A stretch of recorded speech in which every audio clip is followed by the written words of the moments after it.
Hello. How is everybody doing? Good afternoon, good evening. Super excited to finally stream the first round of games from the Champions League tournament that I've been working on for the background. And a lot of you have joined in, 32 players in total. I was hoping for initially for 48, but we couldn't get to that number. But we still have a pretty good tournament, and we have the first round of matches, a lot of matches for you guys today. So it should be a lot of fun. Oh, why is there an echo? Let me kill that echo. Oh, it should be fine now.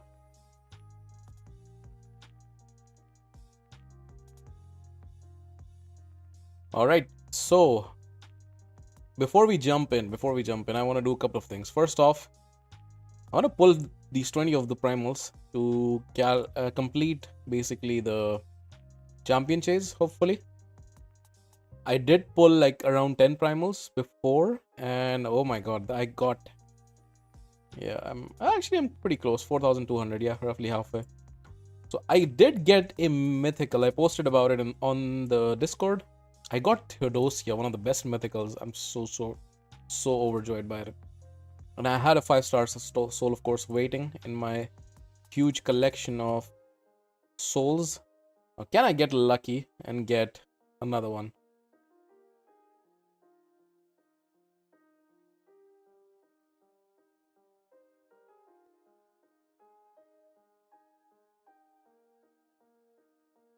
Hey, Dart. No spoilers, Dart. No spoilers until the games are streamed. Hey, Nothingness tuning in from YouTube. Hey, Roman. Right. So let me pull these 20 and see what we can get.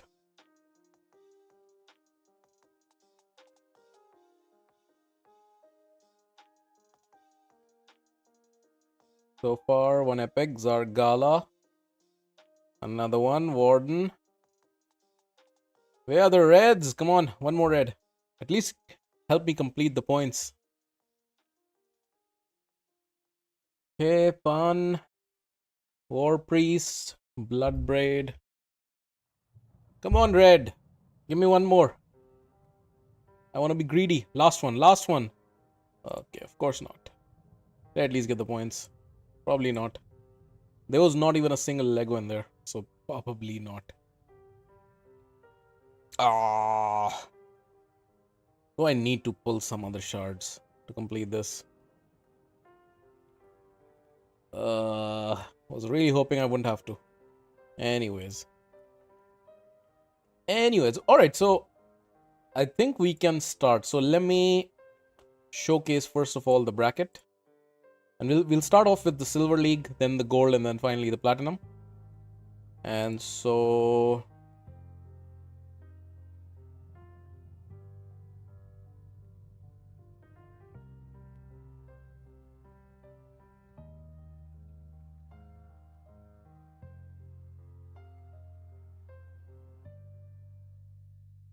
give me 1 second, because I need to move myself to the other side to showcase the bracket.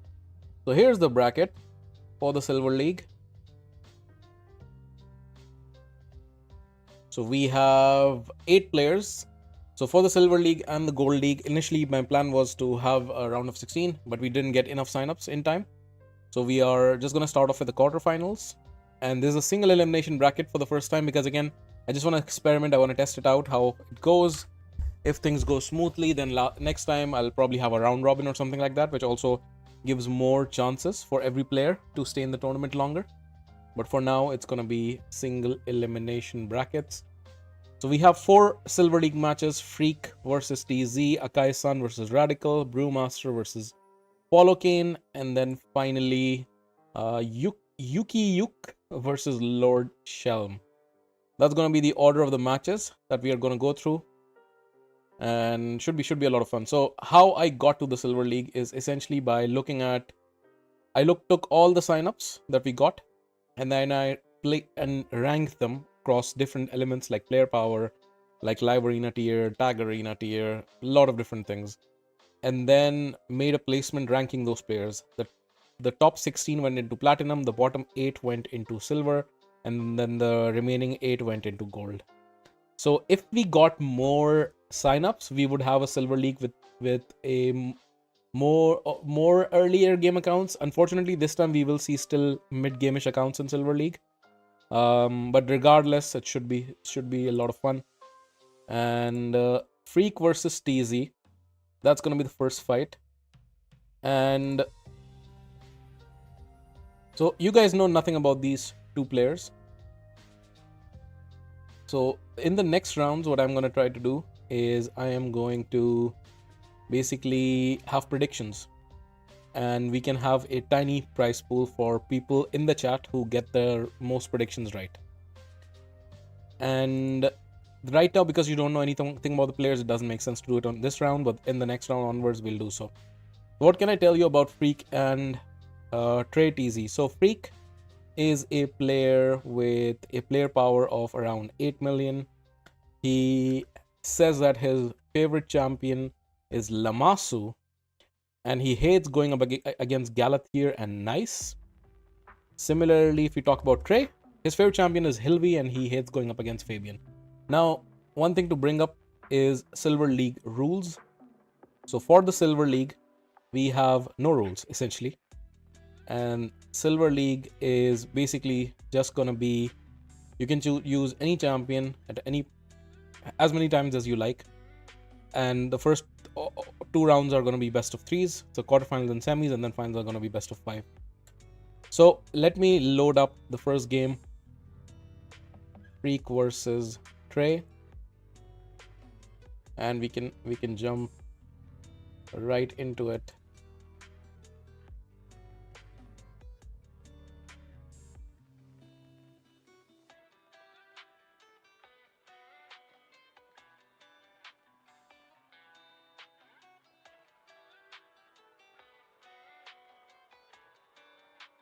Alright, so we'll have the drafting first. I will add the banner at the bottom, so not to showcase the roster of the players. Because, again, if you are a next round opponent and you are watching this, you should not get an unfair advantage of knowing what champions your opponent has. Hey LordSchelm, good evening, good evening.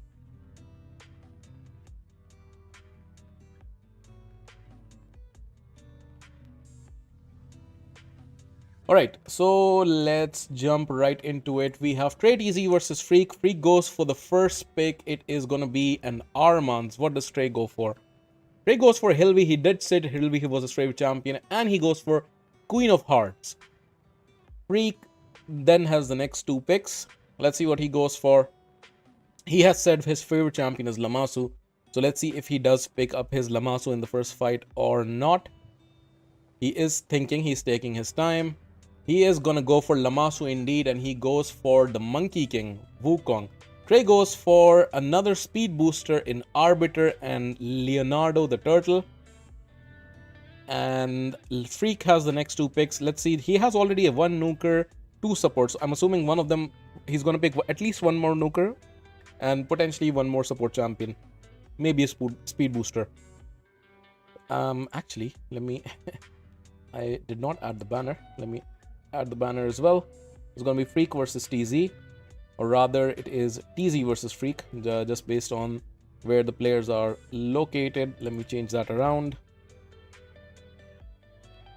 TreyTz is on the left, and then Freak is on the right.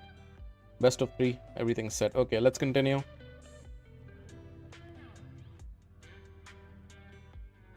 Not what I wanted to do.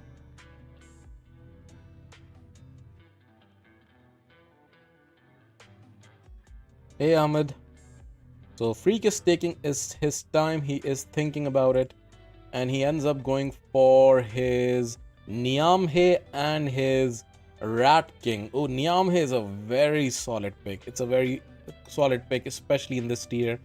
And then Trey goes for his Taurus, which is also a very cool pick. So if you look at the draft very quickly, Trey has 2 damage dealers essentially in Taurus and Leo, and then he has 2 revivers in Arbiter and Hilvi, and of course a very good support champion in Queen of Hearts.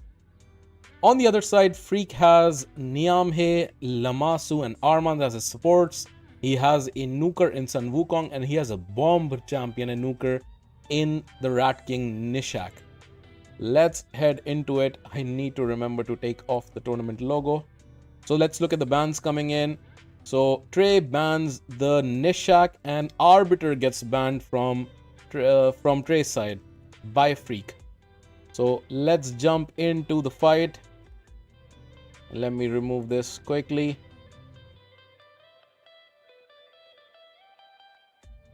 This is going to be super interesting. Arbiter's ban, Hilvi still in effect, and Lammasu on the other side.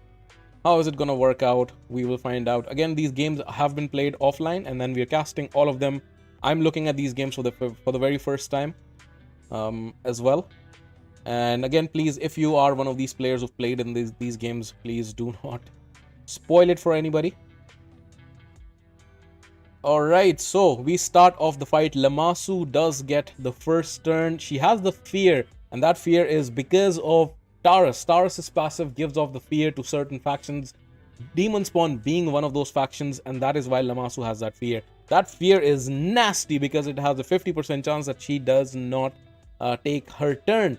So, Freak knows that. He's thinking about it. Does he go for his turn meter boost ability, A3, the incredible ability? He actually goes for the A2, tries to put the block buffs and the fear on the Leonardo. The other champions are protected either through Stone Skin or through the total guard stack. Armand goes for the stun. Stun again only lands on Leo. And now Niamhe is in play. She's gonna go for the block debuffs and block damage most likely that she does. Block debuff, sorry. Block damage will trigger when the hits are taken. Queen of Hearts, of course, cuts in because of the buffs. She removes the buffs. Of course, not the protected buffs. She does put the Death brand on that Armand's. That brand is nasty.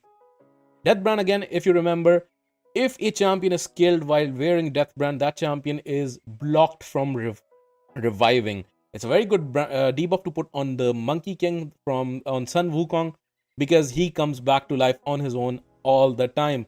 Now, the next turn is from Hilvi. Is she gonna go for the freeze? She's just gonna go for the A1 right now because she sees the blocked debuffs on the enemy team. Sun Wukong finally gets a turn. Is he gonna go for the nuke? He has two nuke abilities, the A2 and the A3. A2 being the ability that can splash damage or even debuff the enemy champion into a sheep. He does go for that, and that's a big nuke, huge nuke, and that hits and kills off Leo. However, the total guard protects both Hilvi and the Taurus. Armand gets a turn. Remember, Armand has used his A2, not his A3. He sheeps the Taurus. Now, Hilvi is in a bit of a predicament, but Lammasu gets the turn. Lammasu is going to go for the A3 now. Who's she going to get the turn to? Is she going to get the turn to the Monkey King? The problem is, Hilvi still has one stack of total guard. That's going to be an annoying thing. So we will see. She gives it to Niamhe. Very interesting. Taurus gets a turn, the sheep, Taurus, and now the turn again passes on to Niamhe. Niamhe is gonna go for what he's thinking. Trey is taking his time. He's really thinking about it. He goes for the ally protect block debuff skill again. Armand gets a turn. I don't think his cooldown is available, so he will just go for the A1 most likely. But that's a good chance to block. Oh! He should have gone for the total guard stack on Hilvi. He goes for the A1 on Taurus. He does no damage. I would have gone for the total guard stack on Hilvi. He gets a turn. She goes for the revival. This fight is far from over. She gets the revive in, block damage on all champions. Lammasu gets the turn. I believe Lammasu only has her A1 available at the moment, so she is gonna go for the A1 indeed.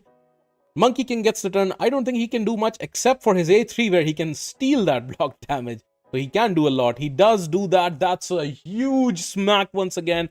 Even Hilvi is dead thanks to the Soul Reap. Taurus is the only thing standing between Freak and victory in this round. He goes for the A2 on the Armands. Armands is dead, but he gets the stun thrown back at him because of the Wand of Submission. There's the turn from Niamhe. Lammasu is her ability back from cooldown. We will see just now, and Lammasu is just waiting and waiting and waiting.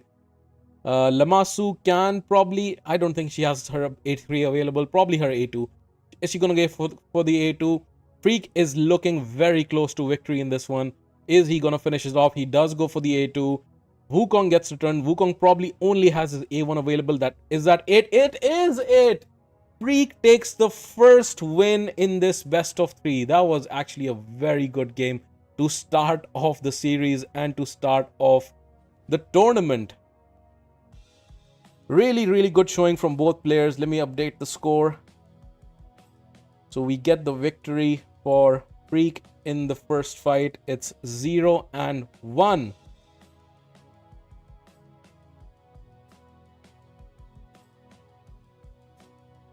Amazing. Let me look into the chat for a second. Hey, Mr. Roger, sir. I'm doing well. That was a very good fight to start off the series. We will go for the next one. I probably need to put on a hoodie or something because it is a bit chilly. Let me do that very quickly, and I will be right back with you guys and go for the next fight.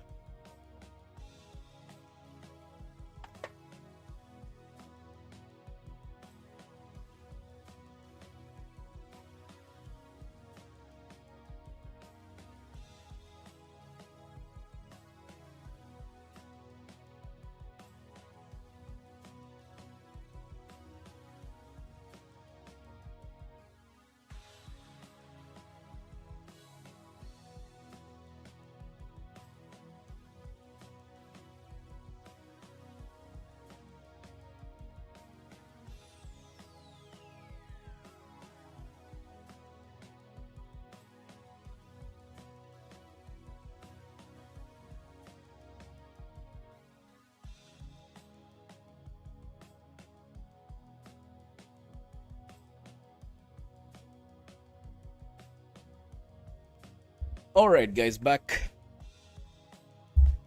Okay, let's load up to the next game. Let me skip ahead. It's one of the nice things about doing recorded games that you don't have to wait for people starting up and everything. You can jump into the next game and we will see with the picks.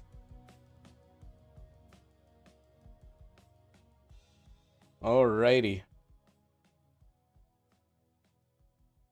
So, we see the first pick from Trey.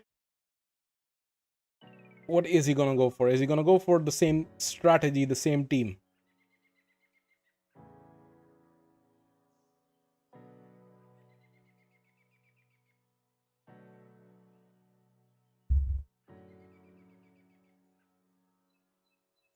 He's taking his time. I know, I had it paused. He's not taking his time.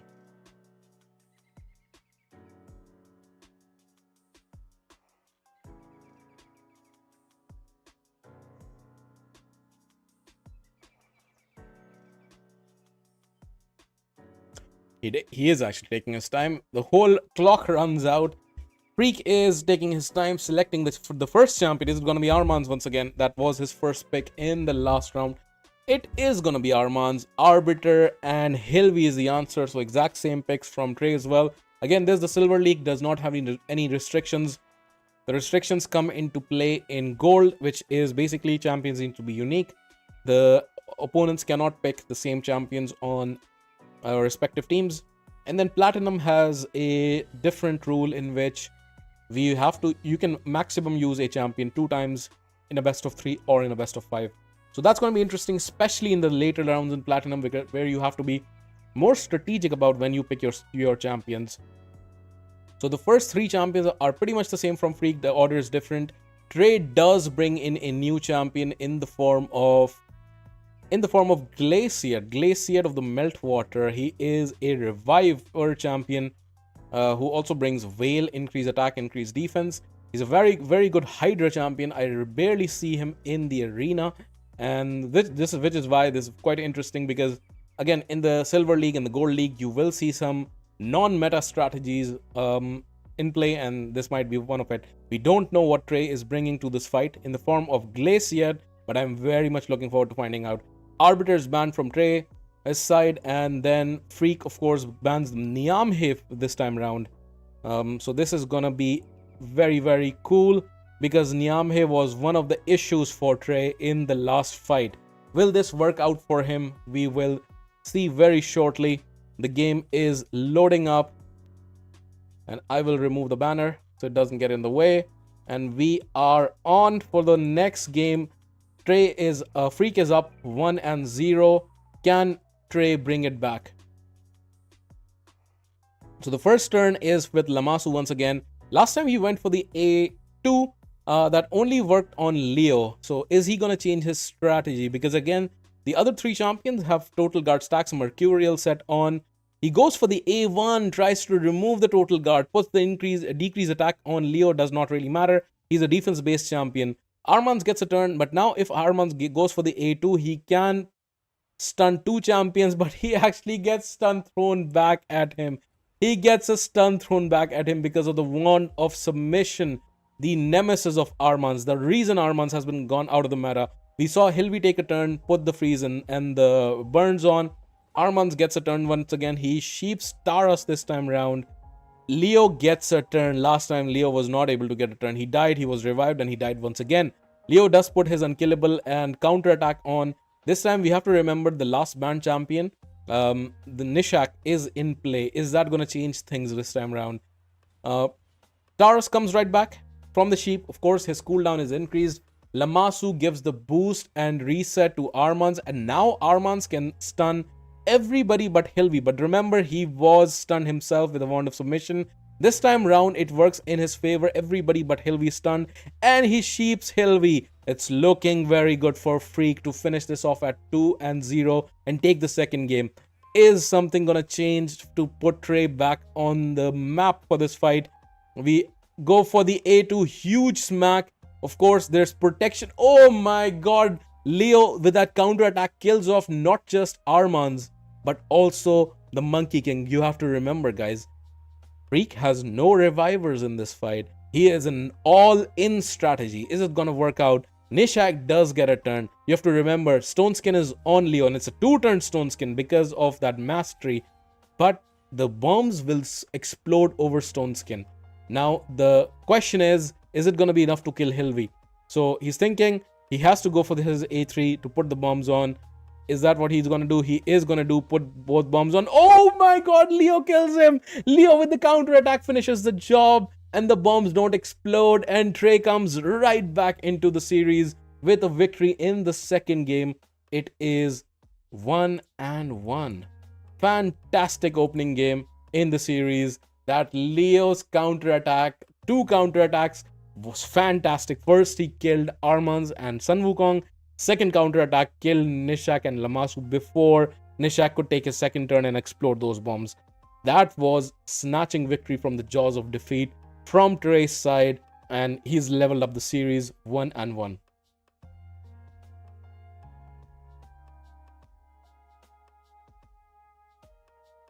Oof. This is a fantastic opening series, I have to say. Let's continue on to the next game. Any predictions, guys? Who do you think, having watched the first 2 games, who do you think is going to win the third game? Is it going to be Trey or is it going to be Freak? Type 1 in the chat if you think Trey is going to win, and type 2 in the chat if you think Freak is going to take the third game.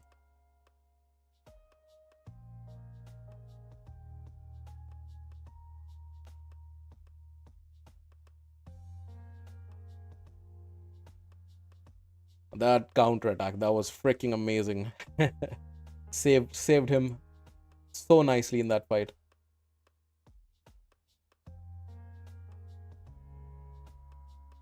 So nice. All right. So the scorecard is basically 1-1 so far. So Freak won the first game, Trey won the second game.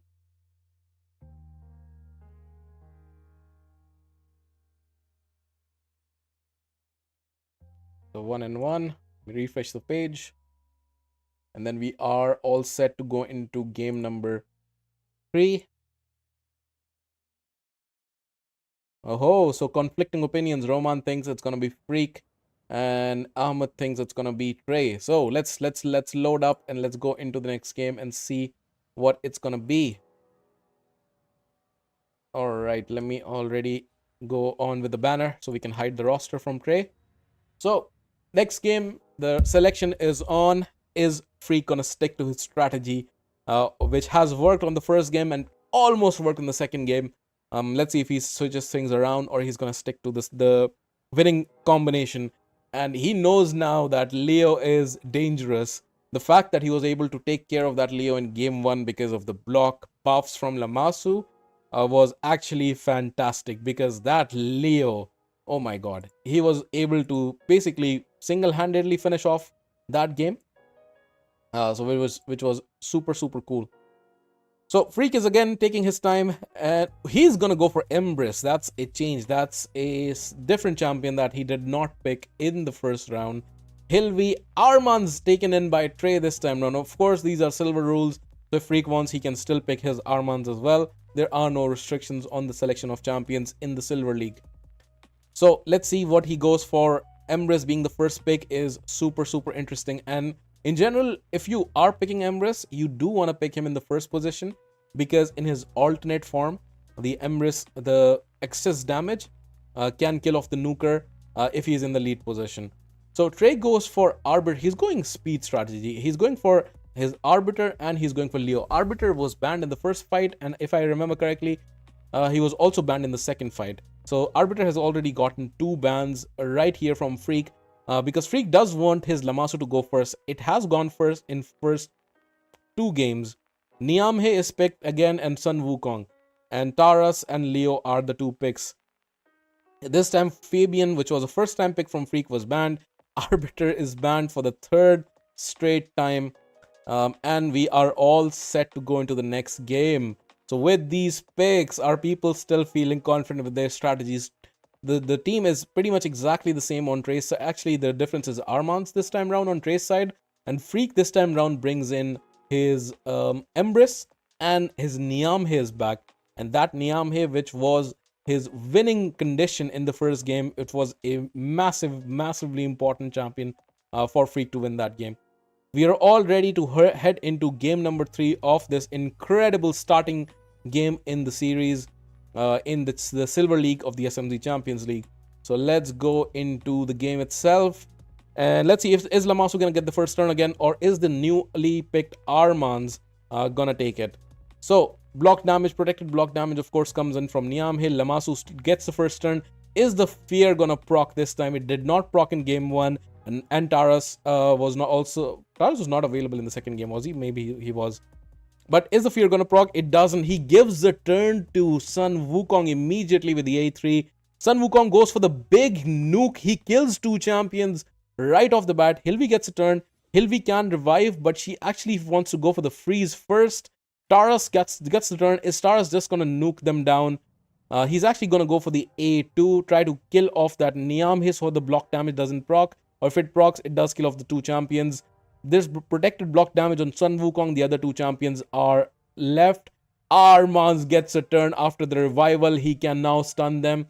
Trey is looking very good in this series. All of a sudden, the Wand of Submission, the eternal enemy of Armans, gets thrown back one of his stuns. And the stun does not land on... Oof, huge hit. Did not land on Lamasu. Huge hit, and that is finishing up the job for Trey. Very solid showing from Trey in the 3rd game, and Trey takes the series 2-1. Fantastic opener. Congratulations to Trey, and very well played from Freak. I don't think he should have his head down in this series. That was a very solid showing.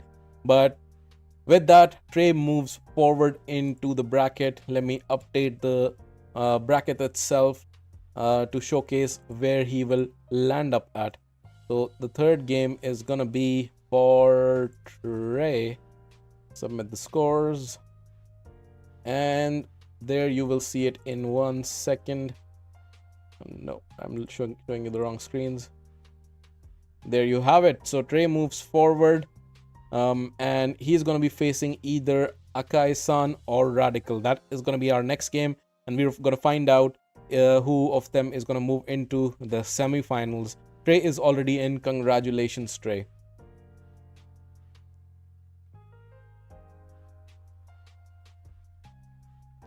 Also, again, because I'm showing the bracket, let me move to myself to the right side so it's easier to look at.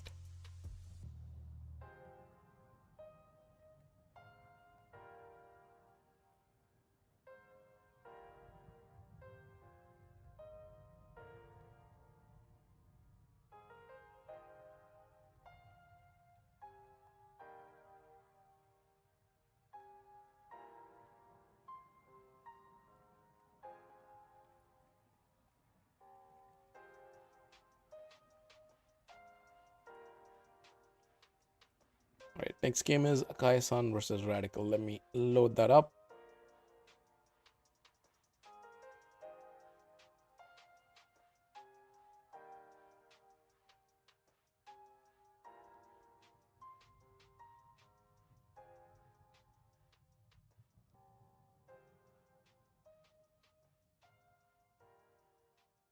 And let's change the player names. So Akai-San is the one who is who's recording, who's going to be on the left, and then we have Radical on the Radical 35 that he goes by on the right side.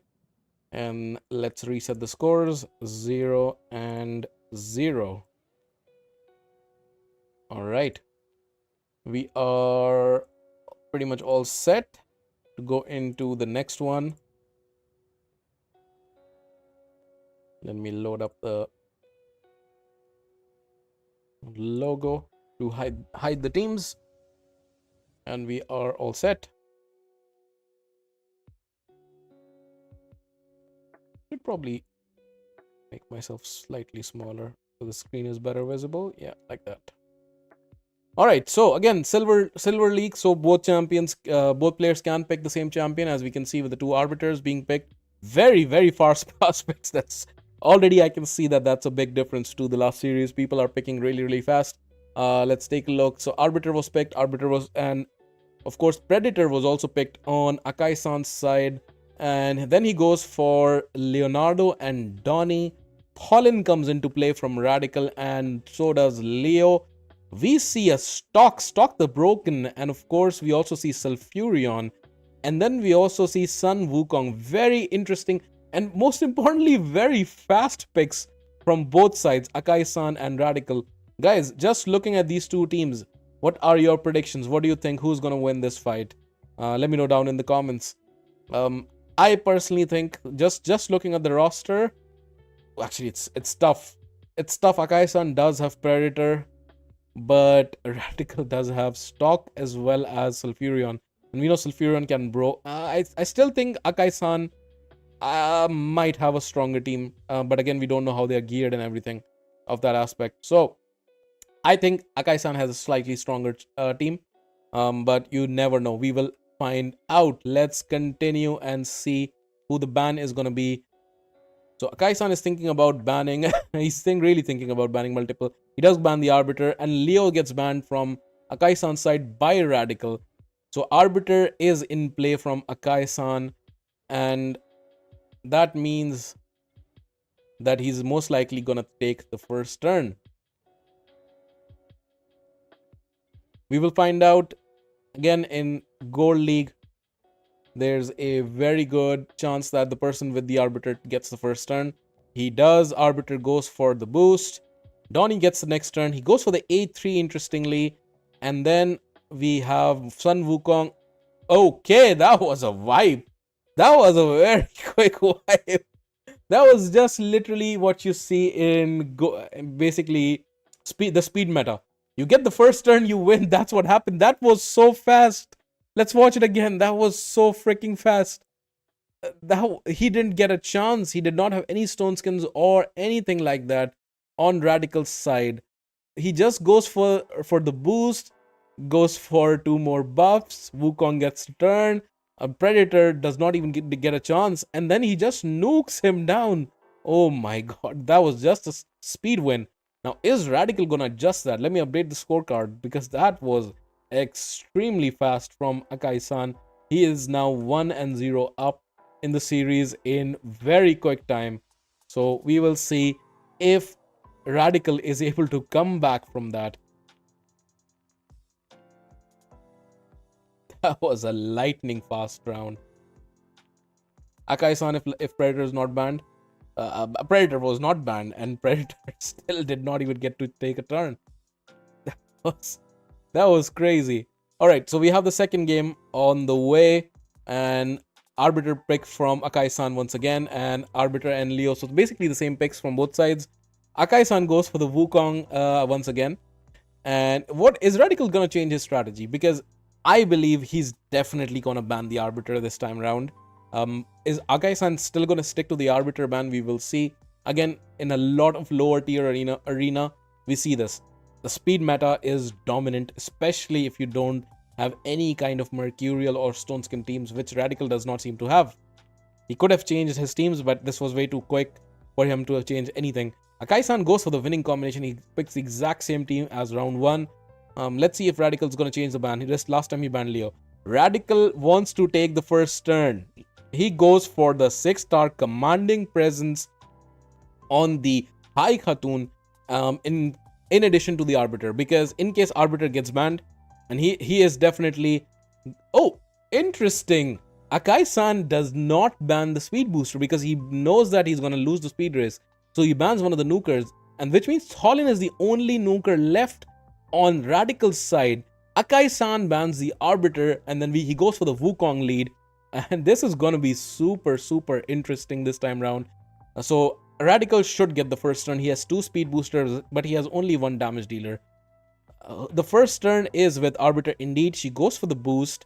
And then High Khatun gets the second turn. She's going to go for boost once again. We go with Sulfurion. He puts the burns on, takes some HP. There are no Stone Skin, or there was Stone Skin actually on one of the champions. There's a big nuke coming in from Tholin, but it's not enough. It kills off Leo, but nobody else, and Predator is just running wild. The cleanse is coming in from Donnie, and High Khatun gets the second turn. Is she gonna go for the A1 or the A3? She goes for the A3. Decreases turn meter. Oh, this is not looking good. This is not looking good. And that's a nuke, and that is it. That is it. Akai-San takes the series in a very one-sided showing in this round. Despite the fact that Radical did get a turn, there is a 2-0 sweep over here in the next stage. They did decide to play more games, I feel like. I think they played a game 3 even though they did not have to, because this was a best of 3. So this was a very solid showing from Akai-San, and Radical unfortunately stood no chance right here, and he's gonna have to compete in the next tournament.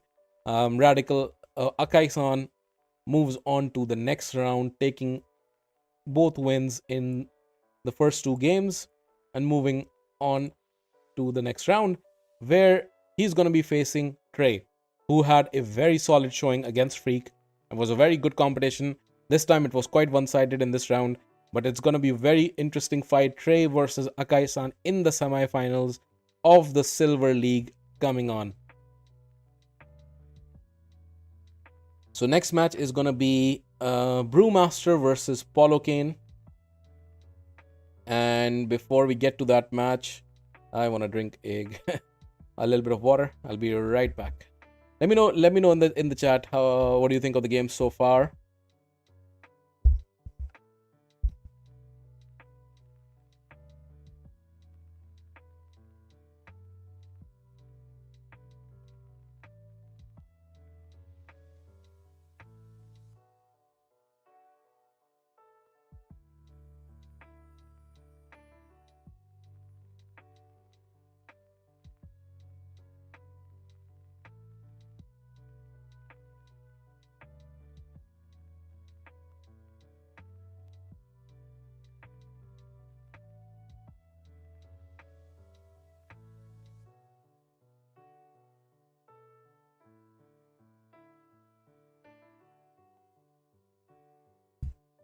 Hello. Hey Bront, no, you have missed the one fight before. I guess you watched the second one, which was actually a clean sweep. It was very, very quick. So basically 2 games are done, as you can see now on the brackets. We have 1 semi-final for the Silver League already set in stone. That's going to be Trey versus Akai-San. Trey had a very close match with Freak. Was a very, very solid first game. And Akai-San dominated Radical in his quarterfinal. So it should be a very, very solid showing in the semifinals. I'm doing well, Bront. How about yourself? Hey, Trey. We just had your game, Trey. Very, very solid game I was just talking about. Well played. And yeah, good luck next round against Akai-San. It should be a tough fight. Akai-San, again, very much dominated his opponent. So let's load up the next fight. That is gonna be Brewmaster versus Pollocane. I think this was played today. This is one of the most recent fights. Let me load it up. Yeah, there it is. All right, let me adjust the player names and everything. So we are seeing Brewmaster's screen. So let me put Brewmaster on the left side, and we have Pollocane on the other side. And of course, the scores are 0 and 0. Let me move myself back to the left side as well. And bring on the tournament header to hide the teams. I'm doing this so that you don't get to see basically the rosters of the players. Because again, if Brewmaster wins this round, then I don't want his opponent to have an unfair advantage, knowing his roster and counter picking and all of that. All right, so I can't wait to see if I win my fight. I can't wait to see them. I haven't watched any of the fights on purpose because I wanted this to be the first time, so I can react to that for the first time as well. I haven't watched any fights. Some players have told me their scores or who won, but because it's been so many fights and so much organization, I don't remember.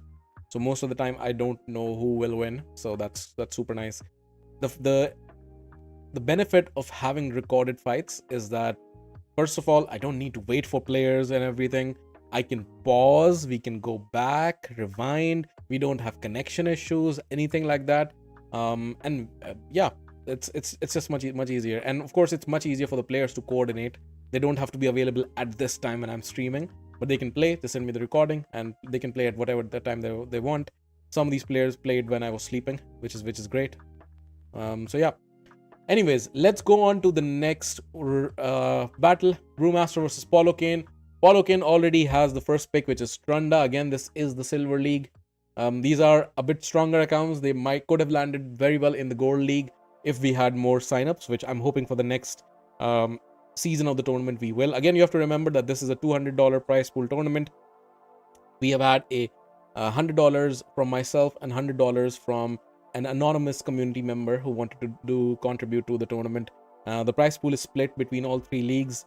In the Platinum League has the highest prize pool, of course, because of the higher competition, but every winner and the runner-up, so the finalist, will get a portion of the prize pool. Hopefully we can increase this, and at some point we will have also some prize pool for the semifinals, for example.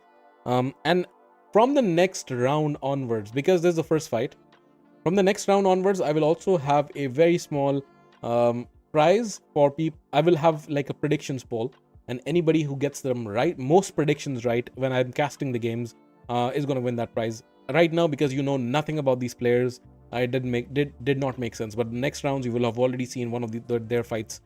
It's very important that any players, please do not share your results with anybody, otherwise it just spoils that. Anyways, going into the game, very solid picks from both sides. Brewmaster is thinking about what to ban. Odin is a very likely choice. If I was him, I would definitely ban that 6-star Odin, and that's what he goes for. So in the end, Pollocane's left with Trunda as a nuker, 2 supports in Arbiter, and Armand, and of course Alaz as another champion who can be a damage dealer and a support.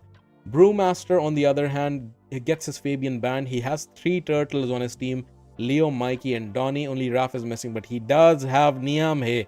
And Niamhe is freaking annoying, I can tell you that much. Niamhe is super annoying, and she can really flip the fight on its head on her own because of that protected block damage, the protected block debuffs. Oh, that's so nasty. But this time, only one protected block damage. That could just be super unlucky, or that could be that she is not in a 9-piece protection, but rather a 4-piece or a 6-piece protection. Armans gets the first time. Oh my god! Armans gets sheeped! Wand of Submission is so nasty. It's so nasty, and it's the reason Armans is out of the meta. Because of this very reason, we have already seen Armans get his stuns thrown back at him, but he now gets his sheep thrown back. Alas gets his turn. He protects 3 teammates and a sheep. There's a counter attack on that sheep, which is very funny to see. Does that even work with the sheep? Probably does. So Donnie gets the A1 in. Of course, the turtles join in, but there's block damage on both sides. There are hostilities on both sides. No ammunition exchanged, but it's just a ceasefire. Everybody is just hitting through block damage or total guard in the case of Donnie. Arbiter gets a turn, and basically she tries to go for the A2. People really underrate this A2 from Arbiter. They don't build her with accuracy, but it can do this. It can also, for me, I build her with accuracy, and many times she has stripped the stone skin using exactly that. And you saw she removed the block damage with her A2, which decreases the buff duration. We get the turn on Mikey. He goes for the A2, which gets the stun, kills the Arbiter, defense down is spread. And is he gonna go for the nuke with the Leo? He does. Ooh, oh my god, Leo's dead. And the sheep counterattacks. The sheep counterattacks, but this game is pretty much done and dusted. There's only one sheep to kill for Brewmaster to end this fight, and he does. Very convincing first win from Brewmaster. That sheep, if it did not get flipped back, this fight would have looked potentially quite different. So Wand of Submission is a nasty thing, and that leads Brewmaster to his first win in the first game.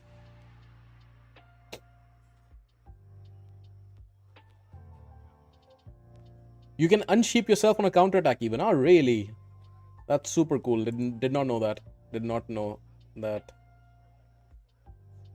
All right, let's go for the next one. Let me get the banner back on. Another nice thing about Rex is I can skip and go to this.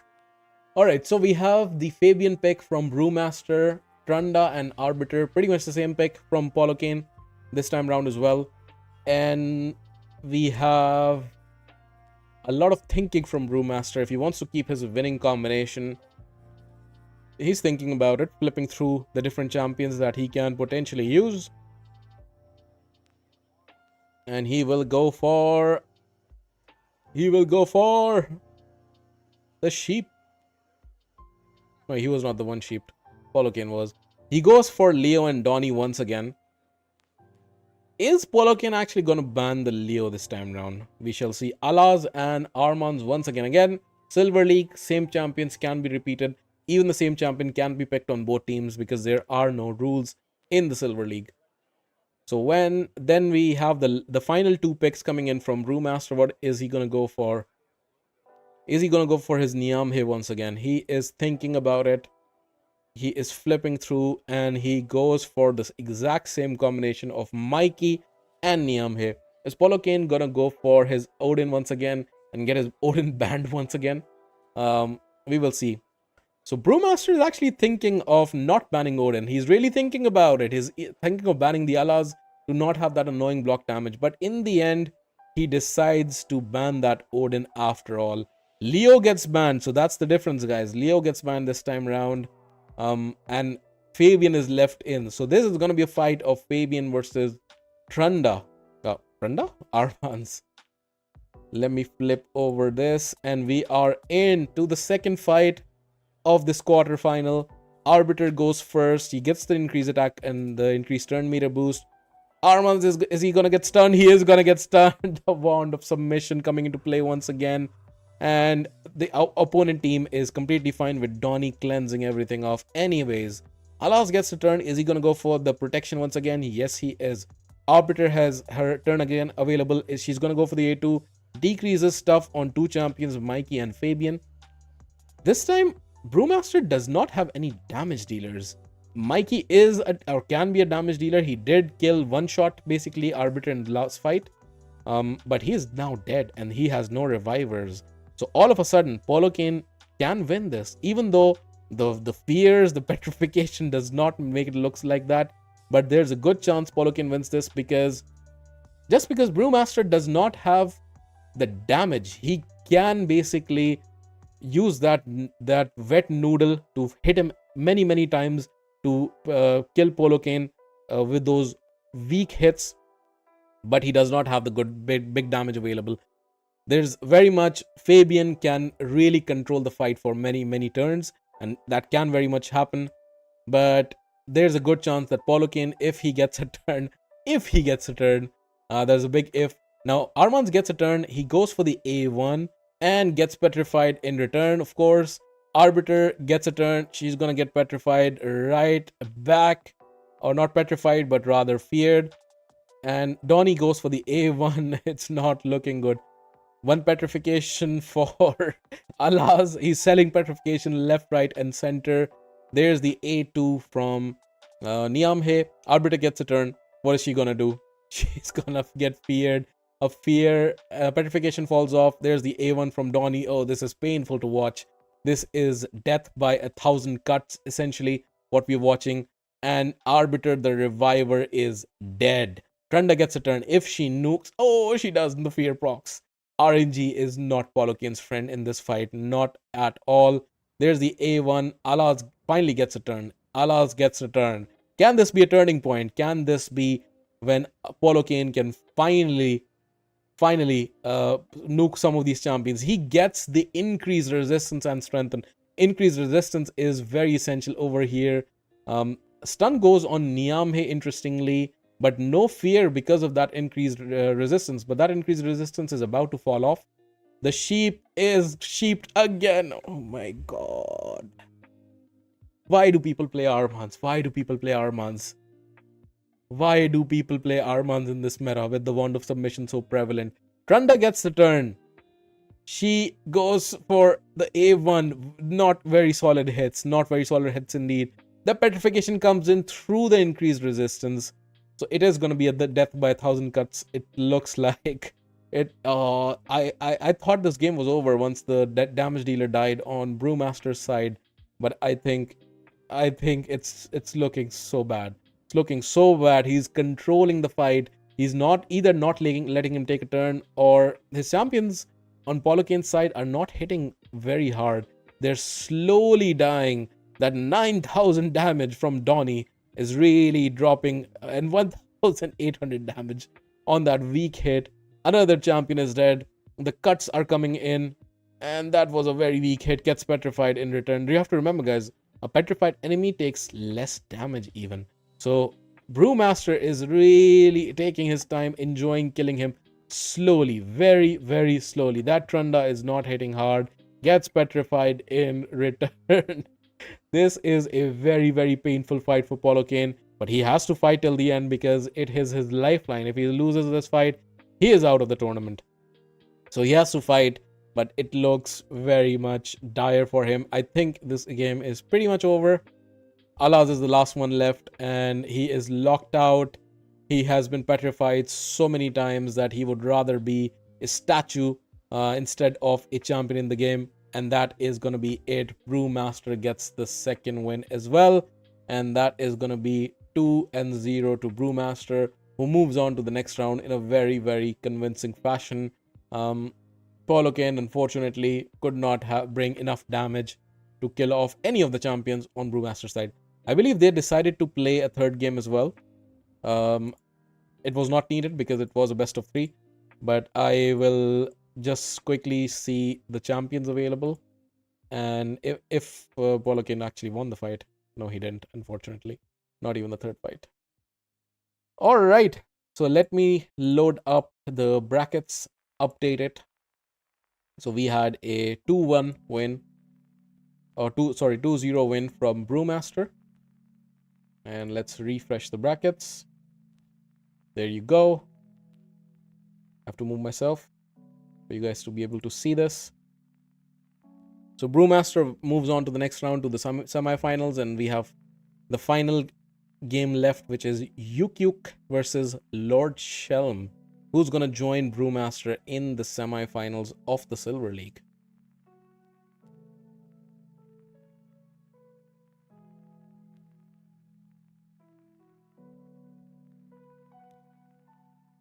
Had to rewind to see your battles.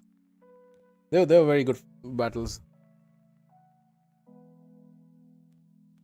Alright, let me load up the next one. This is in 2 parts, so I will have to load up 2 files.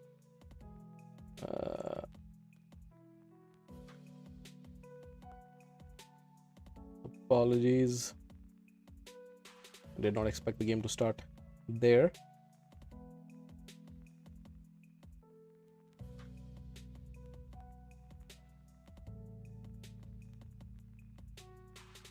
Alright, let me update the player names. So we are watching LordSchelm's screen, so he will be on the left, and we have Ukiuq on the right.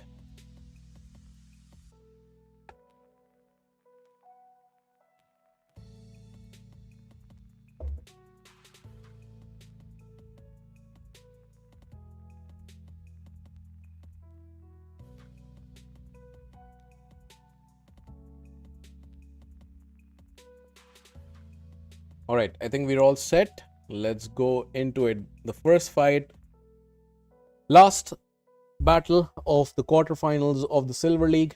We have LordSchelm versus Ukiuq, who starts off with a 5-star Shatterbones. What? I mean, I know while doing the placements that Ukiuq was by far the weakest player who had signed up, by far. So he was the last seed, definitely, but LordSchelm was, I think, the second last seed or second last placement. But still, 5-star Shatterbones. You can't tell me that he doesn't have 5 built 6-star champions. Elhain is the pick from LordSchelm as a 6-star Elhain. And we have seen LordSchelm in action before. He has participated in the show matches leading up to the championship. And he picks Ugo as the second champion in addition to the Elhain. Please pick a 6-star champion, Ukiuq. He picks another 5-star champion. And a Lord Shazar and a... why am I forgetting her name? Completely skipping my mind. But she's a speed booster. Why am I forgetting her name? Maybe somebody reminds me in chat. Let's see the next 2 picks from LordSchelm.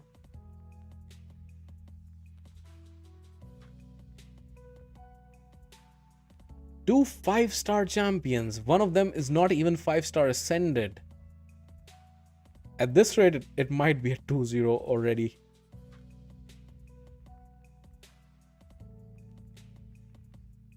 Lysandra, thank you. Thank you, Ahmed. I completely skipped my name. Lysandra 5-star is usable. Yes, but she's missing the banner, so she's lacking speed. Mikey is... And we know LordSchelm's Mikey is actually built very well. He has picked his Lydia previously to spread those debuffs from Mikey. Is he going to go for that strategy? But very unconventional picks from both sides. This is what I wanted to see more in the Silver League. Again, because we didn't get enough signups. We didn't have a wider pool of a player base. But this looks more like a Silver League game than all the other games that we've seen so far. Lysandra gets banned. Brogny and Edward Kenway picks as well. And interestingly, Artor gets banned from LordSchelm's side, the Reviver. So he has no Revivers. I mean, Ugo can be a conditional Reviver. And we have the game underway. Let me remove the banner once again. So this is... It's going to be super interesting with a 5-star champion still in the mix, despite the fact that Lysandra got banned. I personally probably would not have banned that Lysandra at 5-star. Nekmothar gets the first turn. He boosts, and he already kills most of the champions. With the defense down weakened, without the nukers coming in, most champions are dead. This is going to be a quick one, isn't it? He can just go for the A3, and this should be it. He goes for the A2 weak hits. And is it going to be it for... It is Elhain. 6-star Elhain, not Supreme Elhain. Finishes off the fight with one nuke. With these picks, it looked like this was going to go this way. So this was a very, very quick fight from LordSchelm, showing in the power of that 6-star Elhain in this fight. But this kind of... The picks were very unconventional, and hopefully I'm looking forward to seeing more of these kind of picks in the future tournaments, because this is more Silver League kind of fights, essentially. Let's go into the next fight. And see if Ukiuq has any other champions which are at least 6 stars. That is what we would like to see.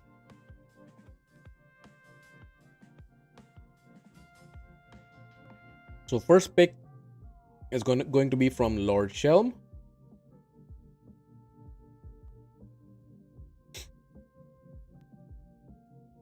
Bront, by the way, if you would like to join, co-casting, would love to have you.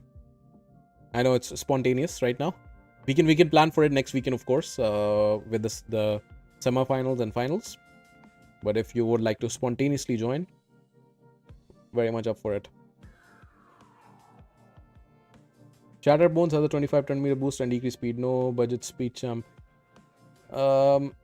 He's a good champion. I'm not debating that. But he needs to be 6-star. He needs that banner. Alright, so Lissandra and Lord Shazar are the first 2 picks. And LordSchelm goes for Arbiter, Empress, and Ezio. 5-star Ezio, of course. If you are logging in, you will have a 5-star soul. If you're logging in 14 days and then doing the... basically the basic things that you need to do in the game. Ukiuq, is he gonna go for that Chatterbones once again? He is gonna go for that Chatterbones. Interesting. Edward Kenway, I would love to get to see him in action as well. But that would be if Lissandra doesn't get banned and can get a turn and can get everybody else the turn as well. Final pick from LordSchelm is going to be...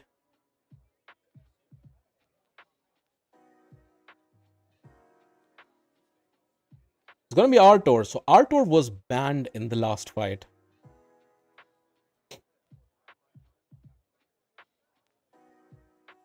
Gerda Progbu, 5-star Gerda. 5-star Gerda. 3 out of the 5 champions are 5-star. And Chatterbones is not even level 50. Lissandra gets banned once again. Arbiter gets banned. Both speed leads.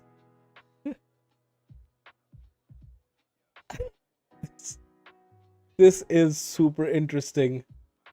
Alright, so we get the first turn on Artor. He goes for the increased attack and strengthen. Lydia might just kill half the team. She does.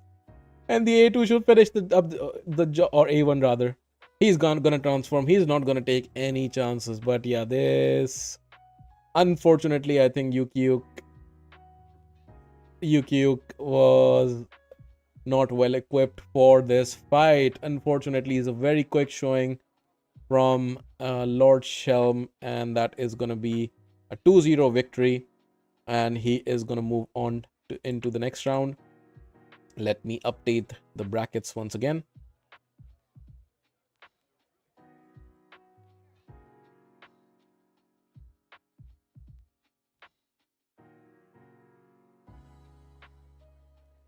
Okay, let's refresh this.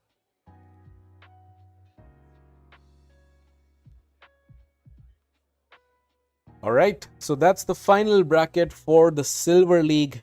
After having played all first round games, we have the semifinals next, which should be super fun games. We saw Trey versus Freak, a fantastic first game, where we saw Trey taking in...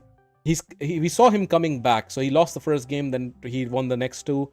And then we saw a very, very clinical win from Akai-San against Radical. Brewmaster and again Pollocane was also a pretty one-sided fight. So was LordSchelm versus Ukiuq. But that should give us an interesting semi-final on that side of the bracket. And the other semi-final should be super fun as well. that is it from the Silver League. Next up is going to be Gold League. But let me showcase the brackets and then... Bront wants to join. Perfect. Perfect. Let me check. I need to drink something.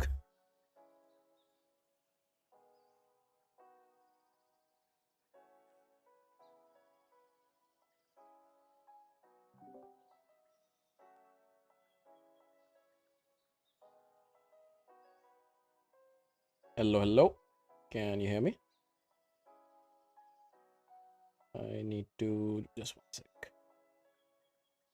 Just this. Can you hear me, Bront?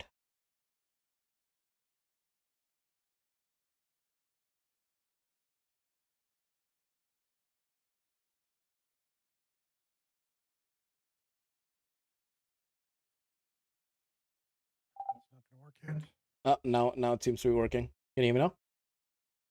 No, I need to turn my virtual webcam on, so it's just me. Okay. I mean, up to you. If you don't want to join with camera, that's also fine. But if you do, I can add you. I'm good. If you don't want to tweak it, that's fine too. I can join audio too. If you don't mind sharing your screen though, that way I'm not watching through a delay of a stream. Yes. I can share my screen. Just give me a sec. Perfect.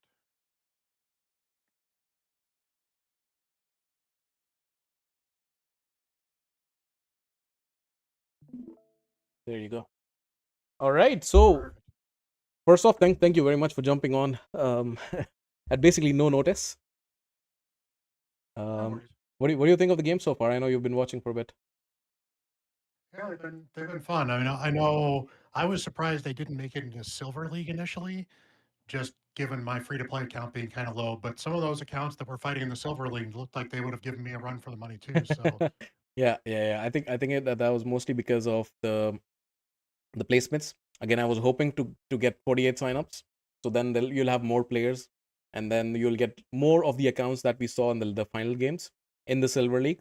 But unfortunately, we didn't get to that stage. But I'm hoping that more people watch this and more people join in next time, and then we're able to have more of a distinction between Silver and Gold.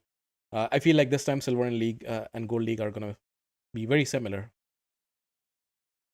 well, we'll see. It'll be interesting. I'm certainly not going to call. I can certainly tell you some post-op from my match, obviously, but Yeah. I'm not going to call anything ahead of time because no spoilers. Yeah, thank you. Appreciate that. It's gonna be fun hearing you talk about your games as if you've not watched them.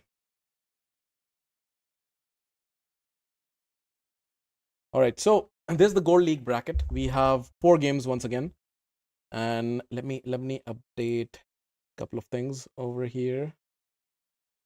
Of course, I want to update. This is no longer Silver. It's gonna be Gold League, and we have.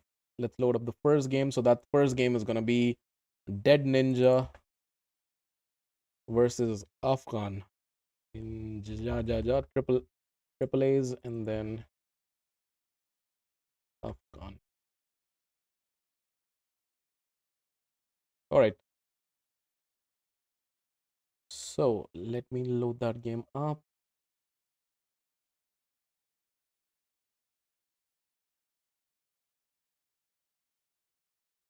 There we go. Here it is. Let me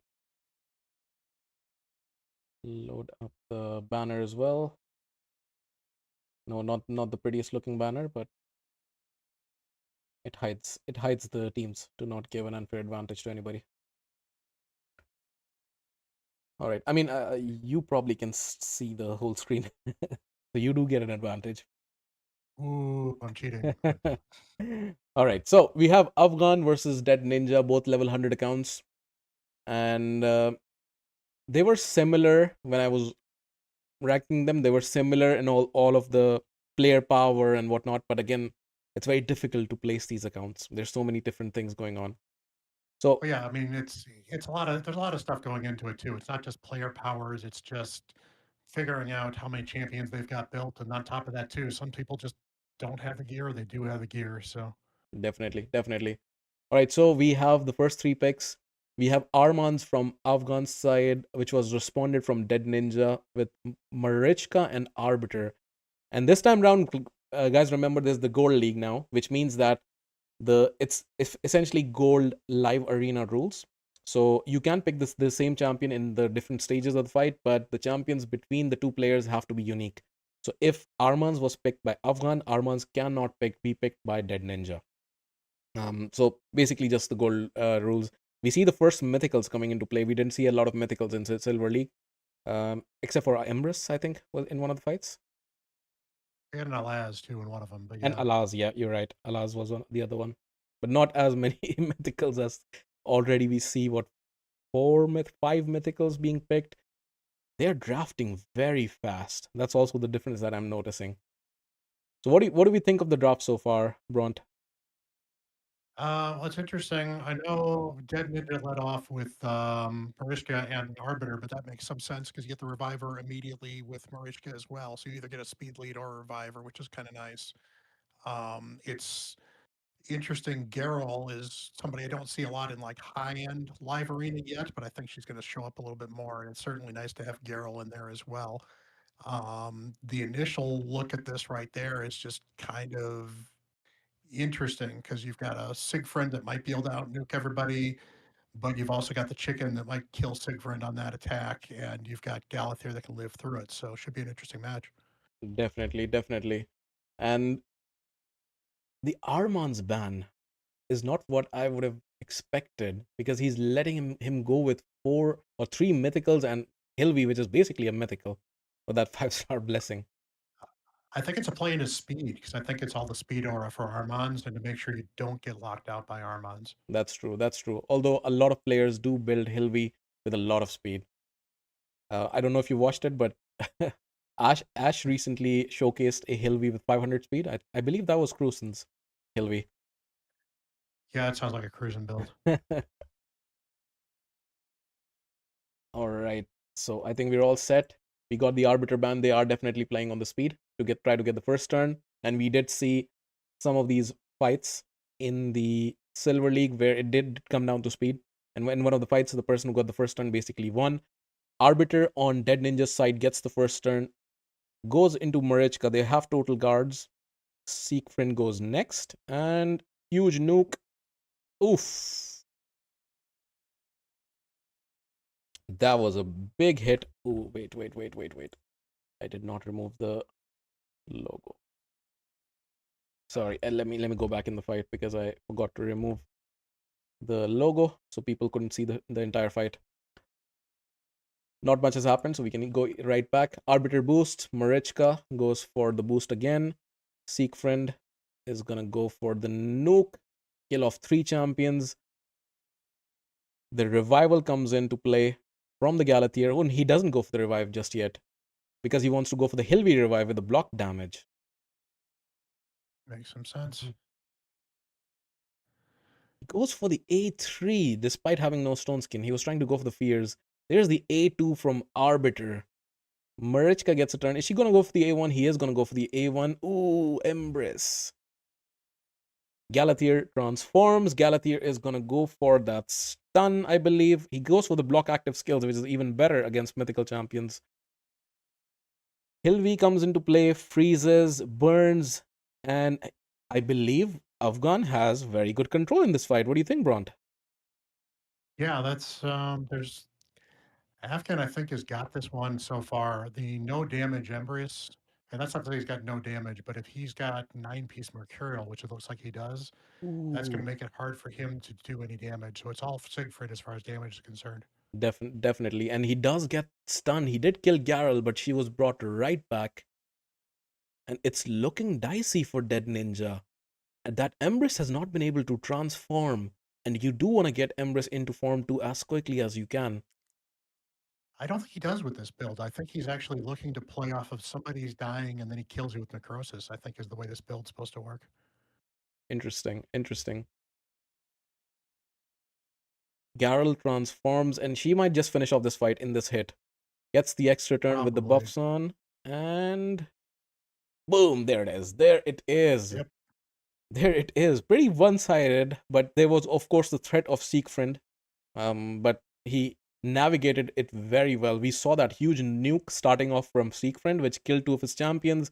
He was also very smart about the revival because he had two revivers in Hilvi and Galathir.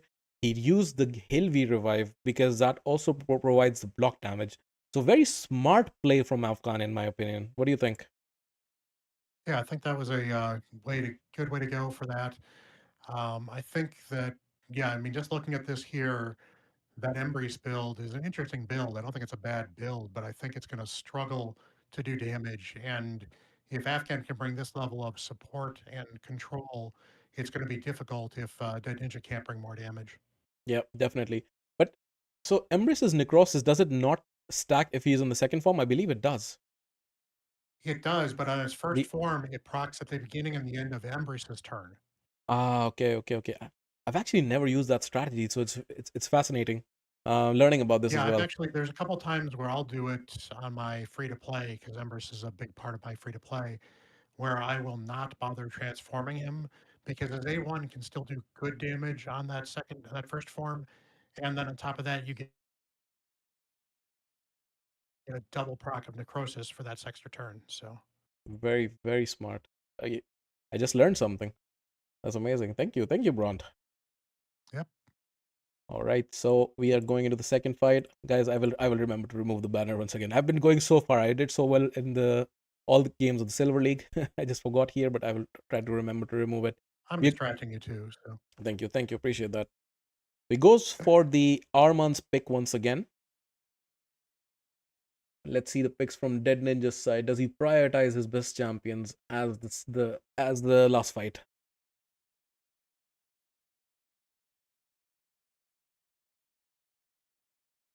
it's always interesting too because once you know what a person has, you can prioritize champions you know they don't in some cases. So, like Definitely. Marichka could be a late pick now that you know that maybe he doesn't have them. Definitely. Which is also why I'm really looking forward to the later games, the best of 5 games in the Platinum League, because you see more variety over there. You cannot use the same champion more than 2 times. So that Mhm. strategic element comes into play. Super excited about that. We see two similar picks in from Afghan, the two mythical champions, and we see the two speed boosters or support champions from Deadninjaaa in Arbiter and of course Fabian. He's likely gonna go for his nukers next.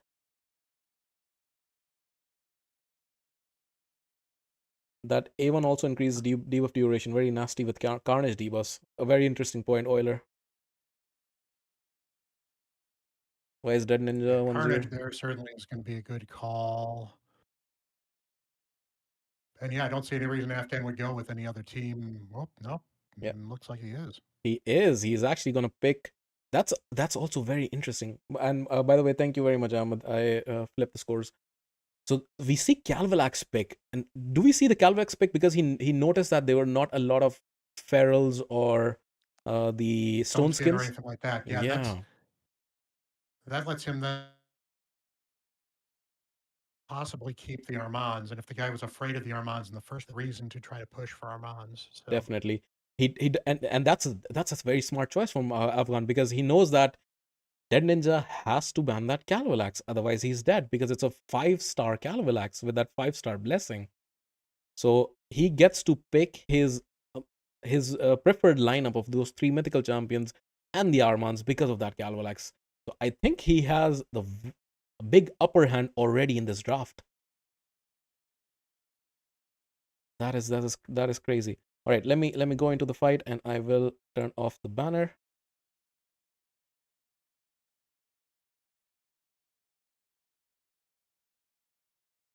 All right, so we go in. The first turn is by Arbiter and gets into Padre, and he goes for the ally attack instead of the A3. He's trying to kill that Armans, and he does.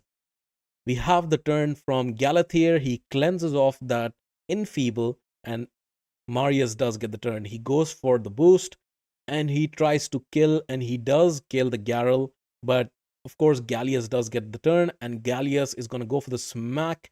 Carnage, of course, comes into play, and I think it's still anyone's game at this point. yeah, that ally attack with Marius is actually a pretty good move. Definitely. We have the revival, so both sides are alive with all champions in play. There's the turn meter boost from the Padraig. Arbiter goes for the A2, removes the debuff duration. Again, something I was talking about in the Silver League. Super interesting, but that was a good hit from that horse and kills off all the champions. And we have to remember the revive is right now on cooldown, so he has to control. And he does control very well. The stuns on 2 champions, especially on either 3%ed or resisted by that carnage, which was pretty interesting. So either really, really lucky or yeah. He's gonna go for the sheep. Who's he gonna go for? He's thinking about it. He goes for the Marius, and Padraig gets a turn. Padraig has both skills on cooldown. Yes, he does, but he does decrease skill cooldowns on allies. I didn't see that proc though. no, it didn't look like procced. Yeah.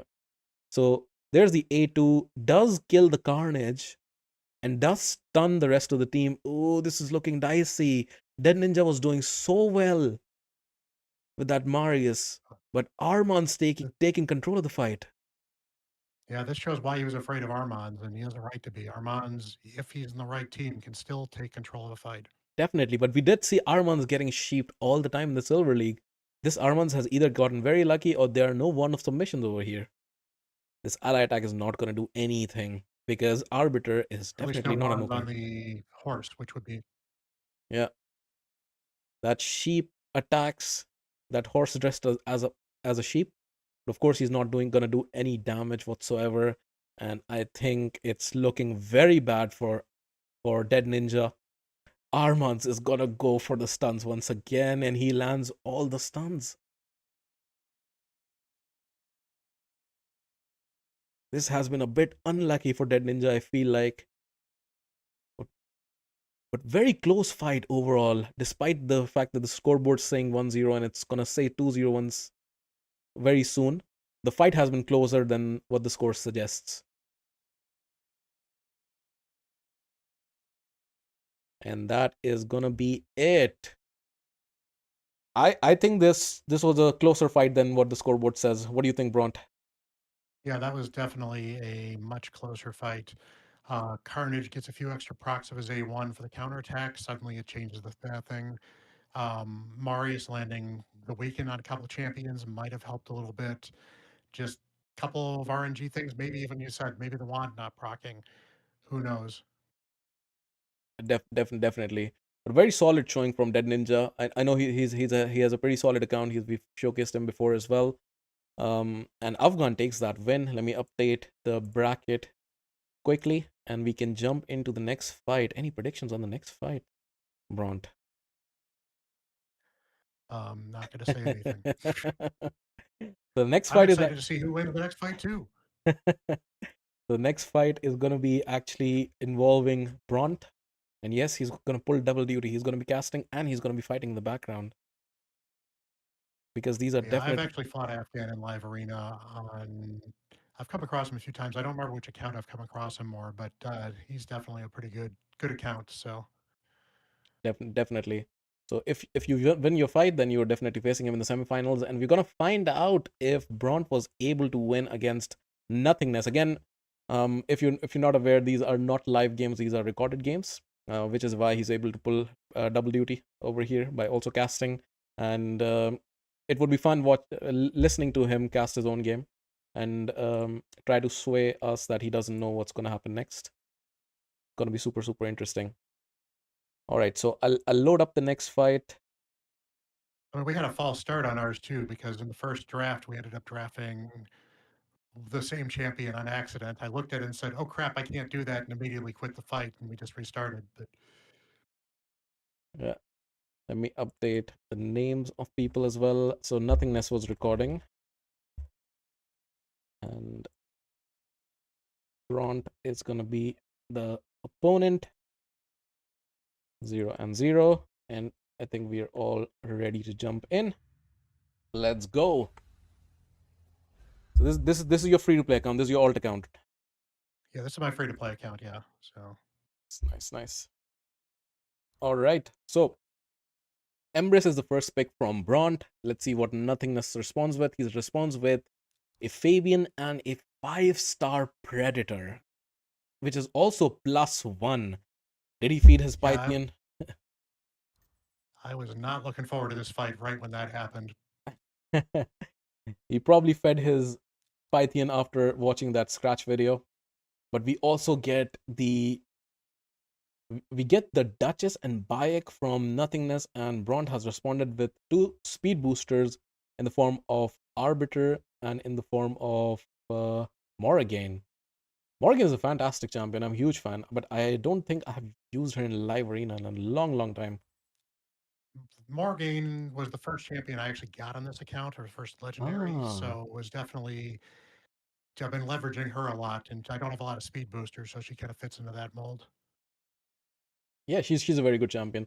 She's also great in so many PvE areas. I love her for Amius, for Oh, yeah. example, and for Fire Knight in Centranos. I still use her. She's fantastic. But you've also drafted April, which is a very unconventional pick, and I know not a lot of people use April. So I'm very curious to see, because I know that she's not gonna get banned in this fight. So I'm very curious to see what kind of strategy you play with April. And your last champion is gonna be Ezio, and you're gonna be facing the final nuker from Nothingness, that is gonna be Georgid. Georgid, if you guys remember, was one of the most prevalent nukers a couple of years ago when Stone Skin was there, and he does go through Stone Skin. But he does have 2 nukers in the shape of Georgid and Predator, as well as Bayek. Bayek can be built as a nuker. The Nature's Wrath suggests to me that he has some damage built up into him. So what are going to be the bans? Let's see. Most likely that Fabian is getting banned from Nothingness side, and the Embrace gets banned. The first It's a pick 5-star Embrace gets Emperor. I'd banned. ban it. I personally wouldn't. Um,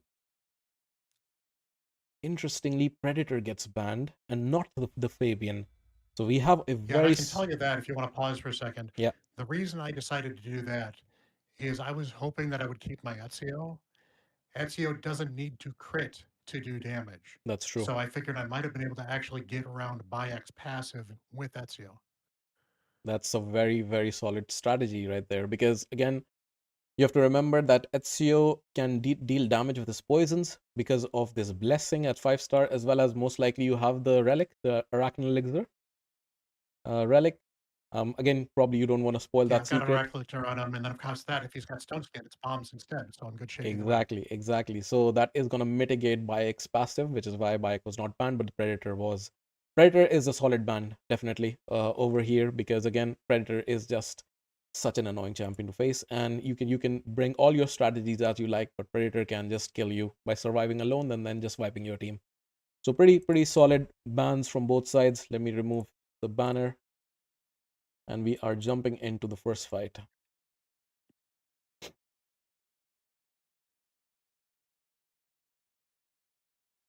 Alright, so we come in, and the first turn is going to be with Arbiter on Bronze side. He's going to boost, and most likely the second boost comes in from Morrigan. The heal reduction gets placed, and then April gets a turn. And what is April going to do? She is going to decrease turn meter, put the increase accuracy, which is also helpful. She puts the Nullify on the Georgid. Ezio gets a turn, and he's going to go for the bombs and the poisons. The total guard prevents death on the Ezio. Duchess does have the bombs, but of course they are on a 1-turn cooldown. The bombs are going to hit the next turn, and let's see if she dies. I think if the Ezio is built well, then that Duchess should die. We get the turn from Bayek. Bayek does go for the self buff. He puts those debuffs on, and the A1 from Morrigan, the provoke A1 from Arbiter as well. So many A1s coming in, and we finally get the lockout from Nothingness.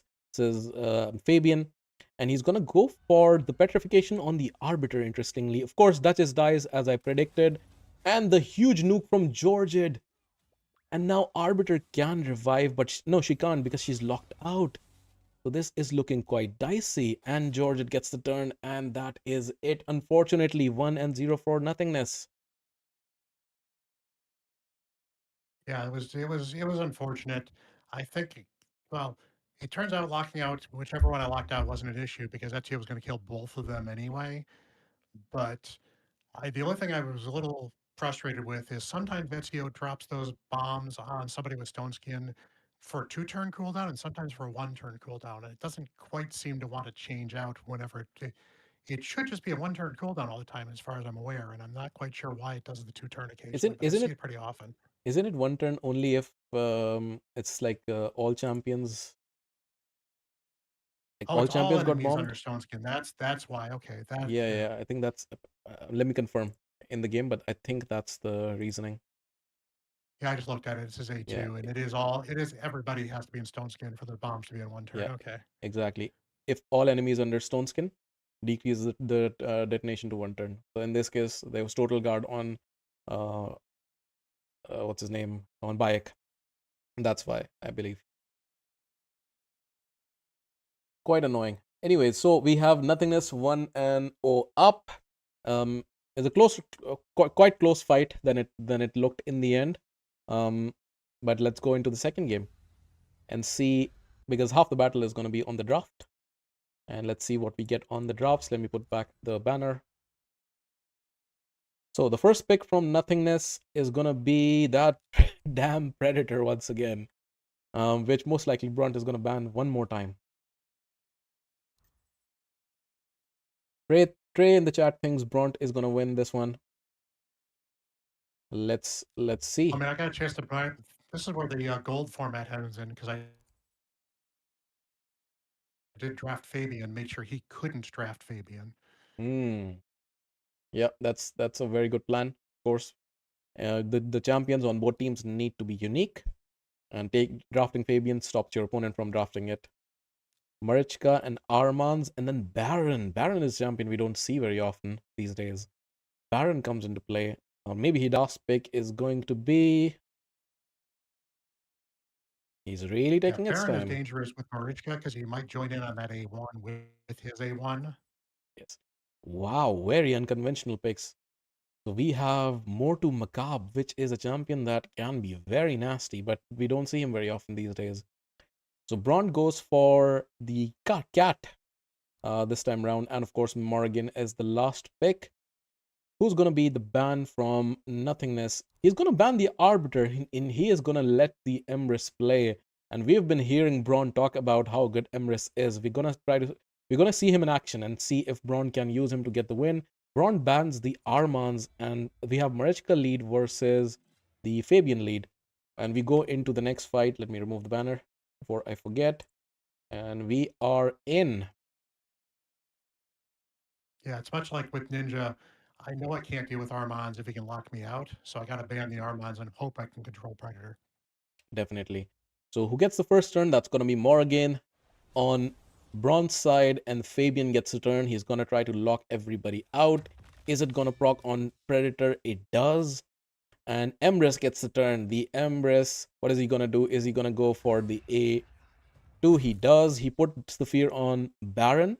There are total guard stacks, of course, which is why he transforms into the second form. Is he going to try to go for the AoE nuke? He does. Baron is dead. And interestingly, over here, Predator did not evade, which is why he took that damage. And now Predator is in the range where Emrys can block revive him. Is that going to happen? We will see. So we have the Marichka taking a turn. She goes for the A2, cannot heal the Predator because of that amazing heal reduction, the protected heal reduction. There's the hit from the cat, takes down the Mortu Macabre very, very low.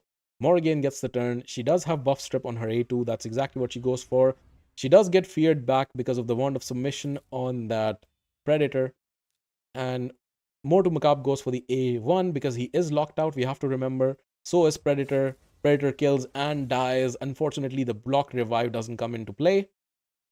So once Marichka dies, we will have him come back. There's 3 hits. Marichka is dead.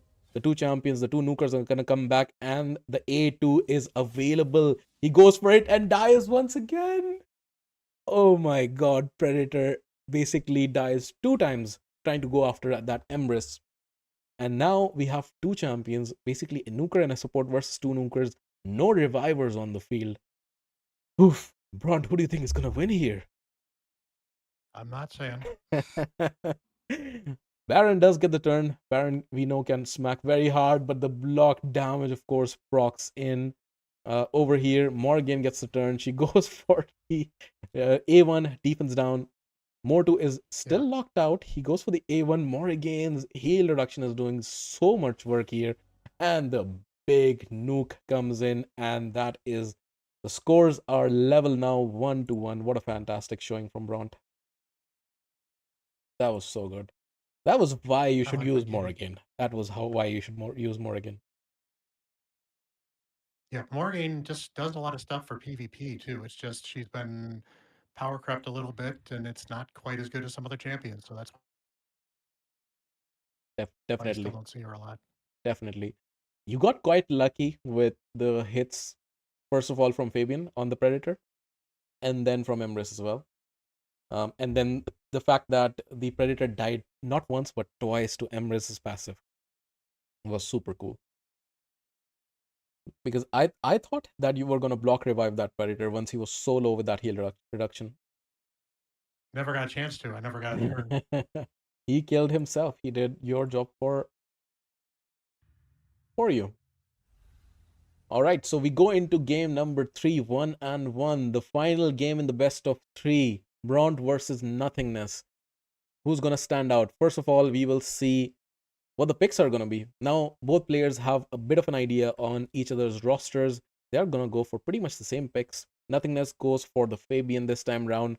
The Fabian is being swapped around from team to team. Of course, both champions cannot pick Fabian, only one can because of the gold rules. Pretty similar picks from both sides so far. Bront is taking his time, he's thinking about it. Will he pick more again? Or will he pick more again? He's thinking about when he should pick more again, I think. And he picks more again first. And the Arbiter second. Bayek and Duchess. This is looking like a repeat from game 1 in terms of picks from both sides. We just have to wait for the final pick. Will we see Yeah, I the can't let it Chesh? be the same pick because that's gonna be death of me again. So it's gotta be Yeah, something different.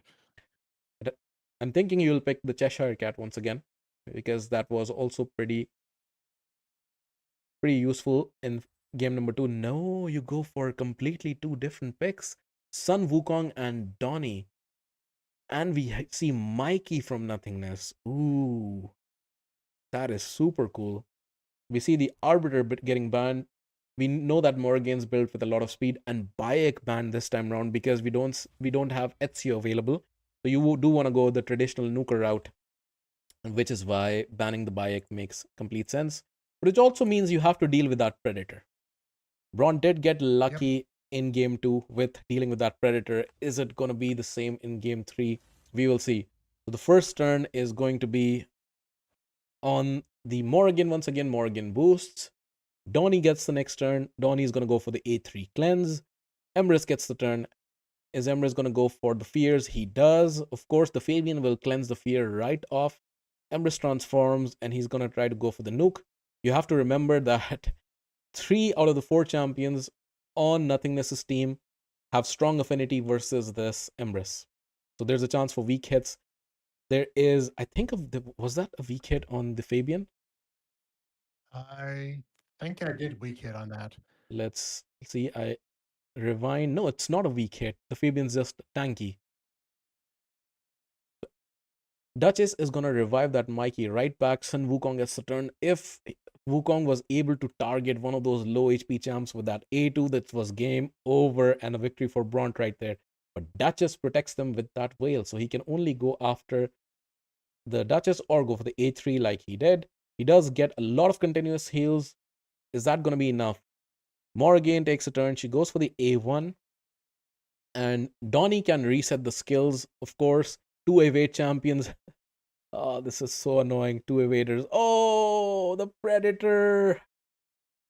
That damn Predator is gonna Yeah, and be the difference maker, and because he that was a is. double hit, he doesn't Oh, die from the reflected damage because it's a double hit, so he only takes the lesser damage of the second hit. yeah, damn. Oof. Otherwise, Empress kills him as a reflect damage, and then I think I win because Sun Wukong can then nuke and kill somebody. Definitely, definitely. So close. This was super close. I love this series because there was a lot of mind games. There was a lot of strategic decision making in the draft and also within the game itself. So very solid showing. Thank you very much, Braun. Unfortunately, you are out in the quarterfinals. But thank you very much for joining the tournament as well. And yeah, I love the amount of strategy that you've brought to the tournament, and of course with your insightful comments in the commentary as well. So this Yeah, was I mean, it was fun. And again, with Sun Wukong, my thought was speed lead to possibly win the speed thing because I figured he'd probably ban my Arbiter because he'd seen how fast my Arbiter was. But also, and that's actually why I like to use April too. So you get the 28% speed lead, which is very nice. But also, I figured, I honestly think maybe the cat would have been a better option because the cat might have survived the predator hit to then nuke in return. yeah. Yeah, and that Morrigan, you have convinced me to now even at least try building that Morrigan and testing her out because that protected heal reduction was so key, especially in game 2, and might have come into play in this game as well. I think that just whale really saved Nothingness Oh, in the final fight because Wukong could have completely killed the team with that splash had he gotten the chance to hit the Fabian or the Mikey. All right, let's update the scorecard. So we have Nothingness the first game, Bront the second, and Nothingness the third. So the Gold League bracket now looks something like this. We have a first semifinal set that's going to be Afghan versus Nothingness. And now we are going to move into the next phase of the bracket. Again, I need to move myself so it's more visible. The next two games are going to be Roman versus Lucho, and then Wenches versus yugemosewa. I just need 1 minute to drink some water, and then we can continue. yep. That'll let me step away and get something quickly. Sounds good. Get back, guys. Just a couple of minutes.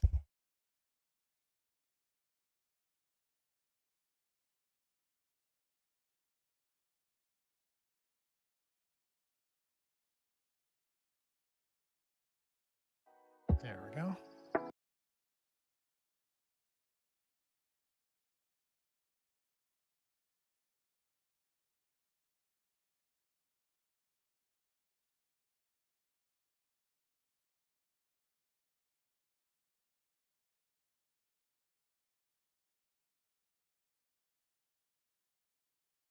All right, back. Are you back as well? I'm back. Perfect. All right, let me then load up the next game. That is LeMans versus Lucho.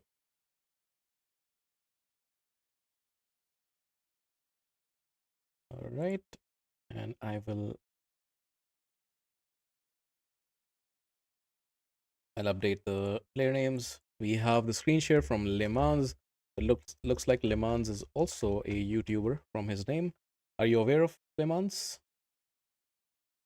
No, I'm not. All right, LeMans. If you're in the chat, you can link your YouTube down below, and we'll see your gameplay over here. In the first in the third quarterfinal, rather, LeMans versus Lucho. I've got to update the score. It's of course 0-0 starting out. And we are in. Fabian as the first pick from Lucho. And we have Empress and Nice. Nice makes his first appearance in the Champions League in game number 3 of the quarterfinals in the Gold League. We haven't seen him as in silver. Of course, it's countered by the Marius and the Predator from Lucho. Queen of Hearts and Lady Noelle. Interesting choice. Draft so far. Definitely. Queen of Hearts is a fantastic champion. She's one of my most used champions. On my personal account, helps me win a lot of live arena games. Because I have I a would cheat. love a Queen of Hearts. I have a cheat code on Queen of Hearts, the Chrono Cube relic, and that is just bonkers. You can strip all the buffs and go for the ally attack. It's fantastic. But I know it's very difficult to get, so most likely Gizmac sees some play as well. We have seen a lot of Hilvy so far, but Gizmac sees some play from Lucho's side. And we have the final pick from LeMans coming in. LeMans says in the comments that he does LA fights without comments for his YouTube. So this is gonna be awesome, says Winter.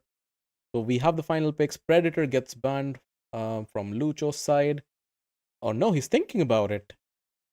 Who would you ban here, Bront? It's always a thought. I mean, Marius is always dangerous, especially against Nice. Yeah. I have a say. Gizmac is actually dangerous against Nice as well. His other form can hit through that block damage. Definitely. If this was a 6-star Marius, then I have a saying on my channel: ABM, always ban Marius. But this is not a 6-star Marius, so I think it doesn't apply. Lady Noel Androck is a weird choice here. Sorry, who? Androck, yes. Androck is the weird choice. Definitely. And also Cruelty. I believe he uses him for the Chimera, most likely. Probably. So he goes for the Empress as the lead with that 35% HP. So most likely Lucho is gonna get the first turn. We are gonna switch off the banner, and we are in game 1 of this Gold League quarterfinal, LeMans versus Lucho. The first turn is most likely on Lucho's side. No, it's not. Queen of Hearts gets the first turn. Is she going to go for the strip, or is she going to go for the ally attack? He's thinking about going for the strip. She does. Deathbrand is so nice. He has the Chrono Cube. This is exactly how I have it, and this is exactly why it's so difficult. Because now that Nuker is block revived. Yep. Still got a Gizmac, though. Gizmac to deal with, but Gizmac is also block revived. And I think this game's over. This game's already over. That Chrono Cube is so nasty. And Lucho can now just delay because he does not have any revives and another block revive. And Lucho has had it enough, and he calls it G to the G. Wow. But you see that Chrono Cube. That Chrono Cube is so nasty. Not much to say about this game. It is. It's I'm jealous of the Chrono Cube. No, it was pretty clear cut. He went for the kill, got the kill, and blocked revive, and not much you can do about it. Yeah, I actually thought that Lucho might get the first turn, given that he went for the speed aura, he had the Fabian, and LeMans actually went for the HP aura on the Empress. Yet the Queen of Hearts was fast enough to get the first turn, strip the buffs, put the Death Brand on, and go for the ally attack and kill that Marius right off the bat. Lucho goes for the exact same picks with Predator and Marius, and LeMans goes for Fabian and Empress. And Noel, again, Noel was banned in the last fight. I have a feeling that Queen of Hearts is getting banned this time round. If he goes with Queen of Hearts, probably, yeah. I think he's definitely going to go for it. Unless he wants to drag this to game 3.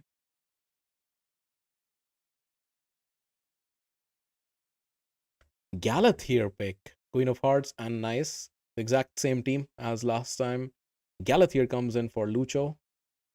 He did not pick Galeth last fight, right? I'm not hallucinating. No, he didn't. He didn't.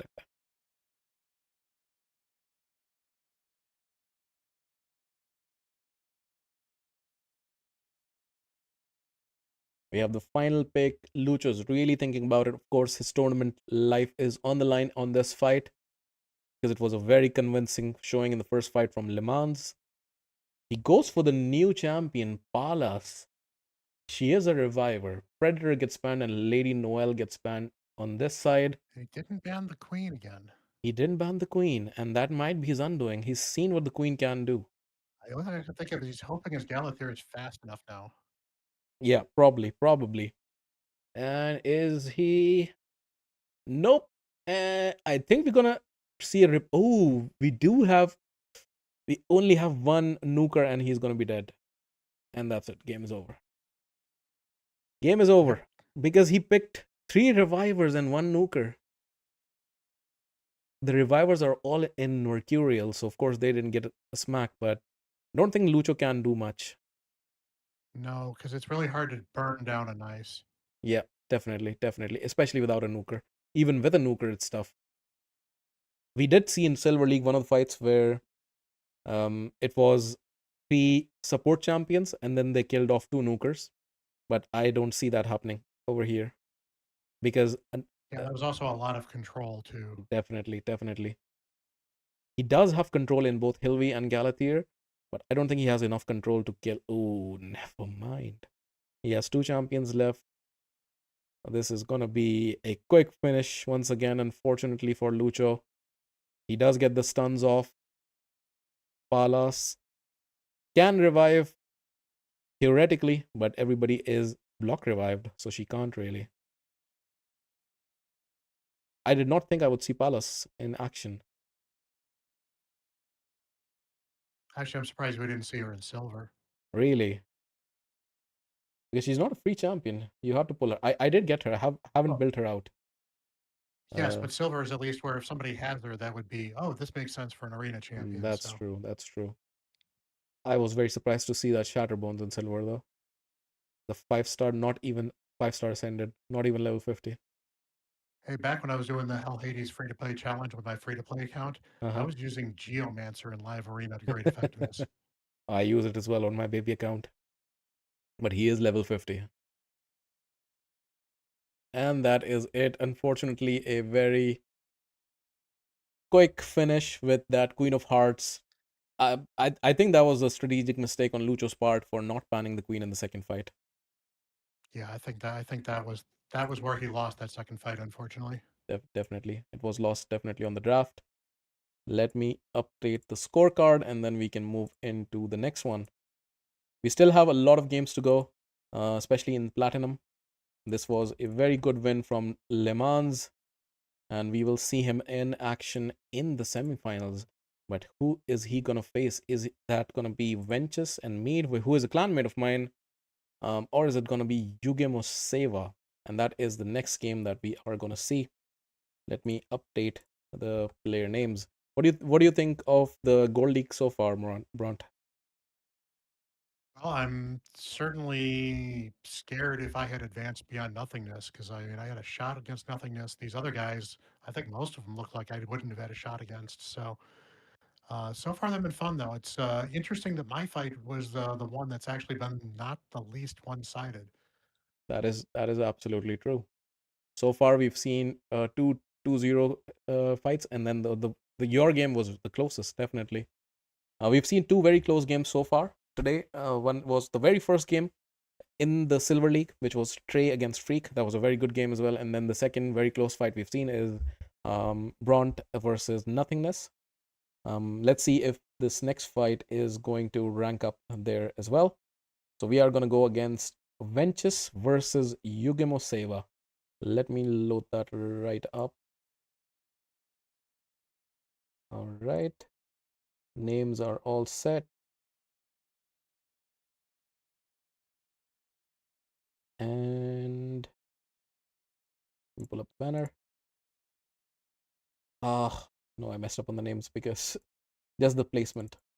So we have yugemosewa on the, he's sharing his screen, so he should be on the left, and then Wenches on the right. All right. We are ready to go. Right. Emrys is the first pick from yugemosewa. What does Wenches respond with? Fabian and Armans, the unholy I'm combination. not seeing the fight. I'm seeing your bracket still. Really? There we go. Okay, okay, interesting. There was some delay. Are you seeing it now? Yep. And interesting. So Predator shows up again. Predator does show up again this time, and along with Leo. So he's definitely prioritizing the nukers while Ventus is prioritizing his supports first. What do you like to go for generally these days in Arena? Do you prioritize picking your damage dealers or your supports? It really depends. On my free to play, Empress is so integral to my plan. I have to pick him first and then Arbiter second, just because I really want to get at least one of those two in. But on my main, I generally will pick whoever is the absolute hottest pick is my number one pick, and then after that, I tend to build my supports out and then figure out what nukers I need. That makes sense. I found myself recently picking nukers first and supports later, just because I want to snatch that predator from people. So yeah, it kind of depends on your strategy, for sure. So we see a 6-star Marius and a 5-star Siegfried from Wenches, and we see that the supports from Yugemosewa are gonna be the Hilvi and the Donnie.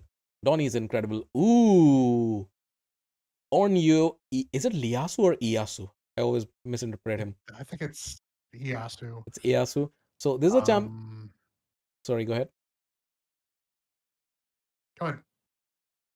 So I was just gonna say, Yeah, I was just gonna say that Iasu is a champion that it's a I tough don't fight. have. I'm looking at Wenches, and sorry. Go ahead, go ahead. I think there's some Right. kind of delay. I don't. The big thing I see Wenches having a problem with is I don't see a lot of turn meter control there if he doesn't get Armands involved, and that could be a problem. Just because if he can be outsped, he should be controlled pretty easily with the rest of that team. Definitely, definitely. But if that Fabian can go first, then that lockout, he does have a lot of control there. Not turn meter involved, but again, he then has to ban that Donnie, because that Donnie is a good counter. If he's built in a resist build, he's a good counter to that Fabian. So we will see if we see that in action. But Iasu, what I was talking about is Iasu is a champion that I do not have on my main account, but I did get him on my baby account, on the free-to-play account, and he's so good, especially in this Mercurial meta, because all those extra hits that he does, basically he has a built-in hex. He has all single target nukes, but every time he hits somebody, he splashes the damage to all of the other champions, and they can trigger those Mercurial total card stacks.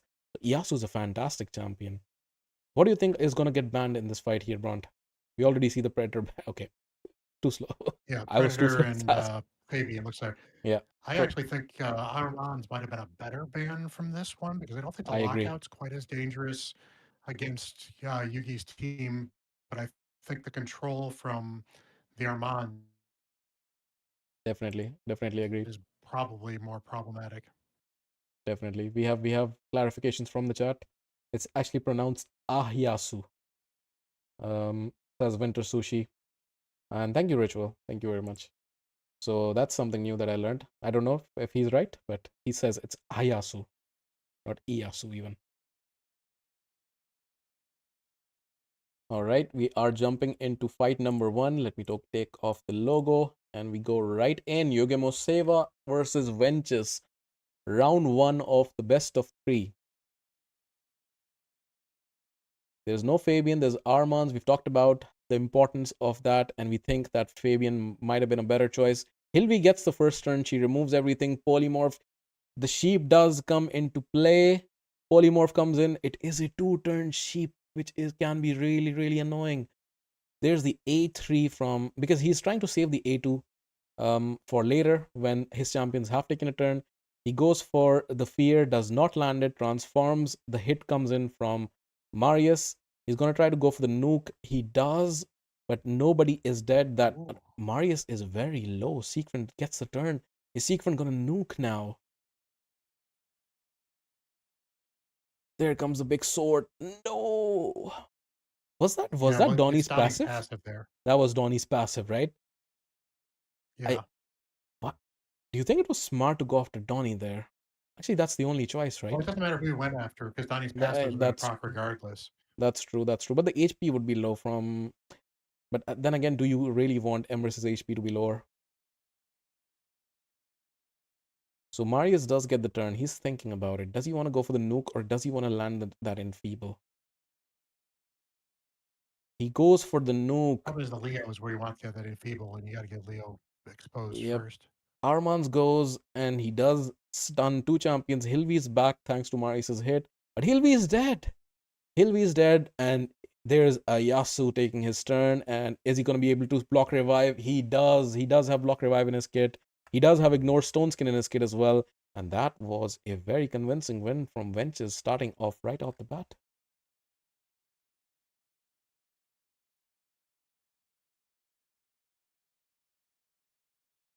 So that Yeah, I think that I'm a little surprised that Embrace went for the nuke and not for the Stone Skin strip.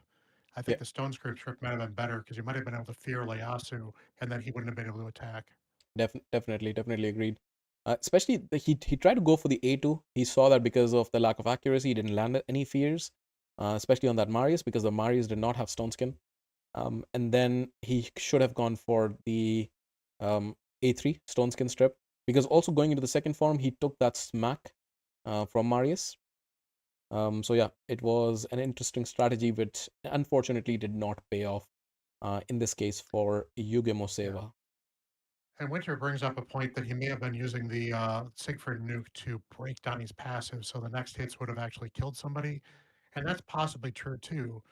But Yep. with Marius nukes, you might have been able to get around it anyway, because Marius might be able to trigger the passive and then get a second hit afterwards and kill afterwards too. So It's a very interesting point because again, remember I was saying that he might have gone um, after Emrys to reduce his HP, but if he did, then Marius would have killed Emrys and died, and potentially because not able to land all the hits. So in the end, it was actually a good choice to go after Donnie and not Emrys. Amazing. I love that there's so much strategy involved here, and we're already seeing that in action in the Gold League. So we see the first win from Wenches, and we go into the draft of the second fight. Emrys pick from yugemosewa as the first pick. We did see his Emrys. We were talking about him already. Let's see if he sees some play. I will analyze all of these champions, pick rates and whatnot after the games are done, and share them with you either on a video on a live stream afterwards. And as I mentioned earlier, in the next rounds, I'm gonna also have like a small prediction contest to see how now that people who've been watching know a little bit about these players, then might be able to make more calculated guesses on who's gonna win in a particular round. So we see pretty similar picks, exact same picks from Wenches' side. Why change the winning combination, I guess?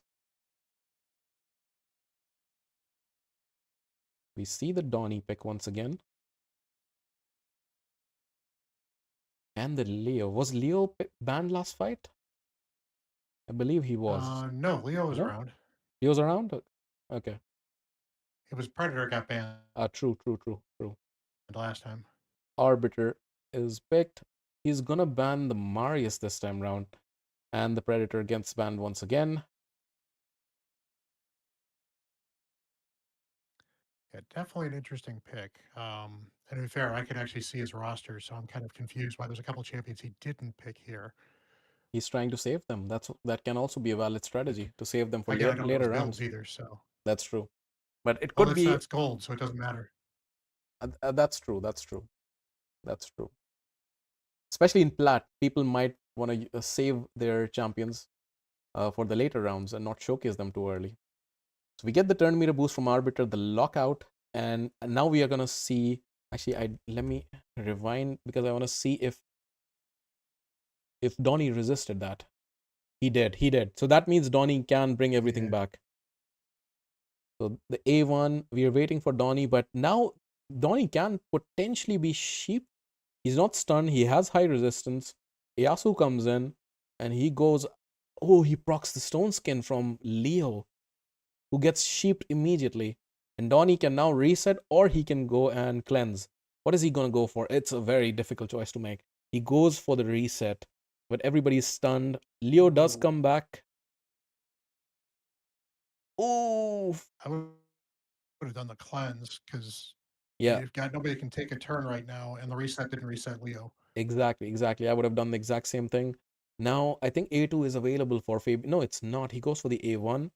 Now everybody's back, but it might be too late. There's the smack and the extra turn. Ayasu does get the extra turn if he kills anybody on the A1. And I think this game is over. Wenches gets the win. Very clinical performance. And Wenches moves on. Bront, you still get the closest fight.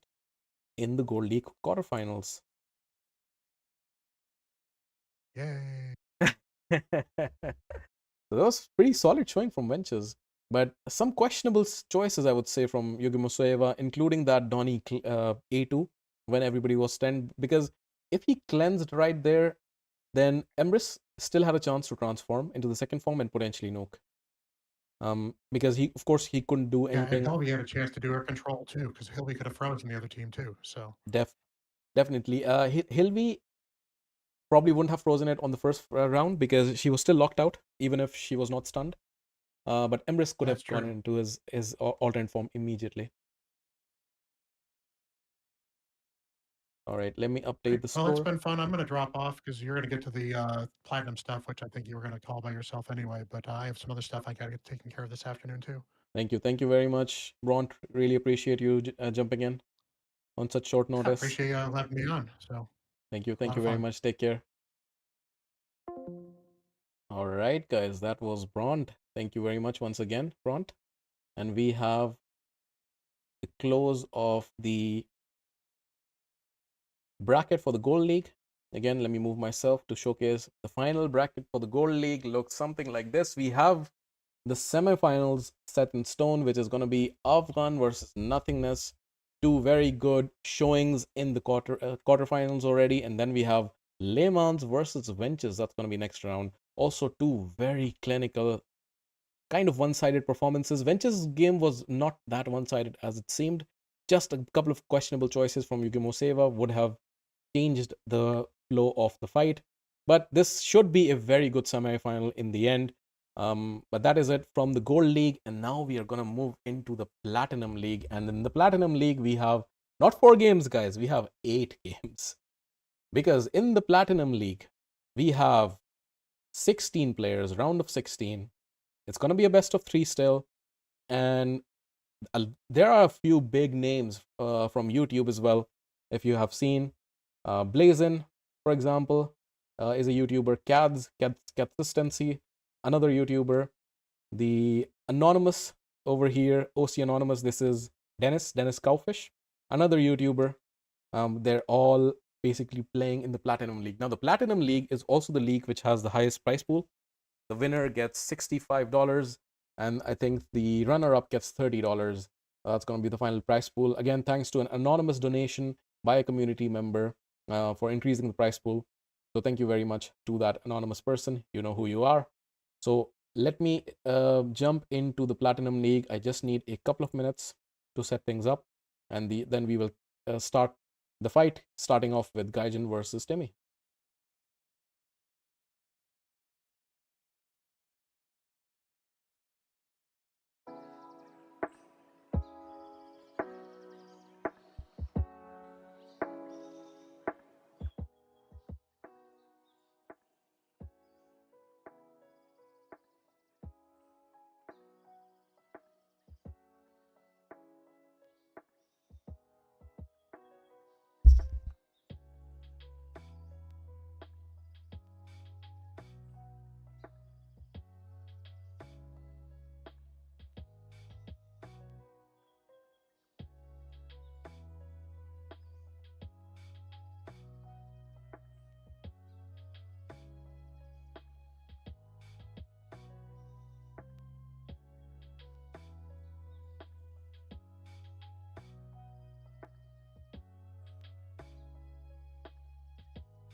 All right, back. Shini is also a YouTuber. Yes, of course he is.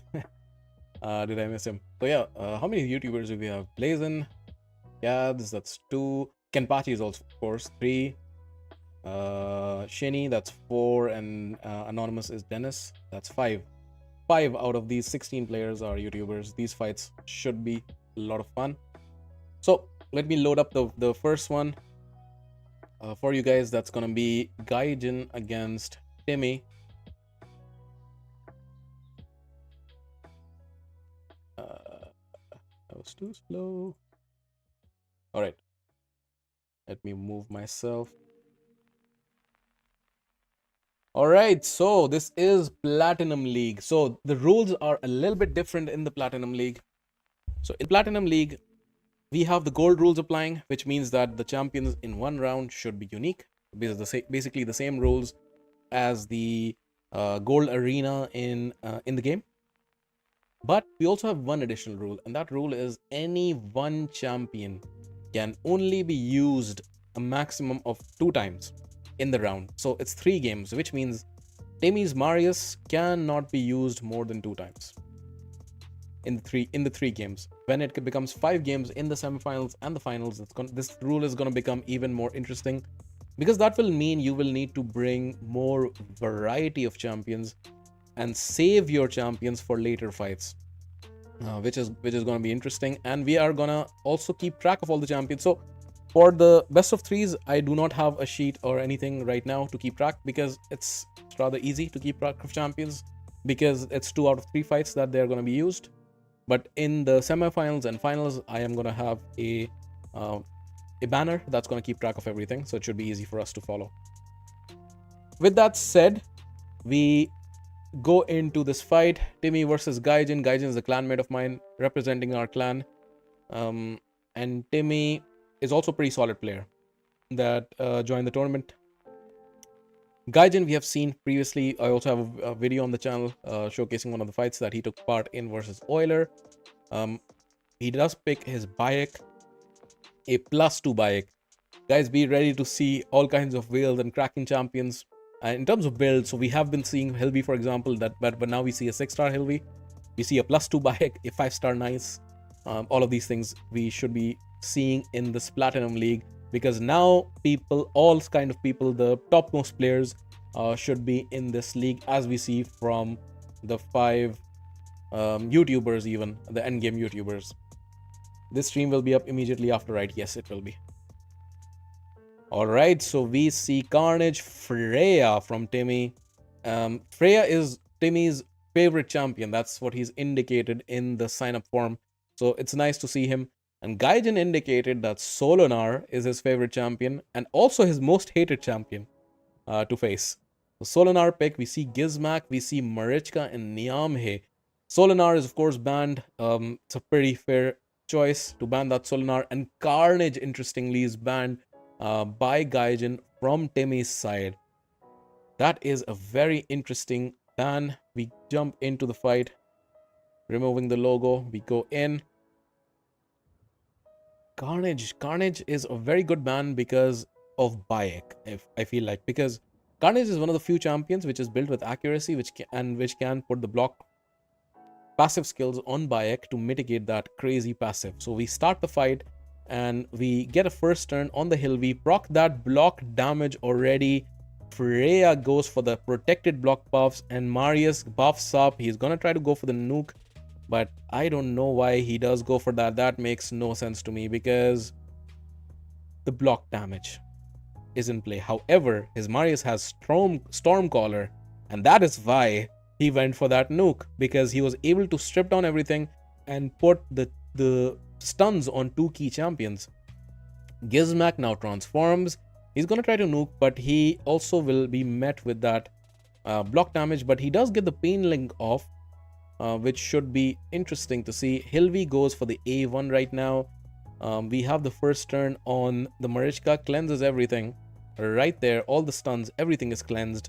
We get the turn on the A1, the strong smack from Nice, and now we have the turn on the Niamhe, who puts the ally protection on.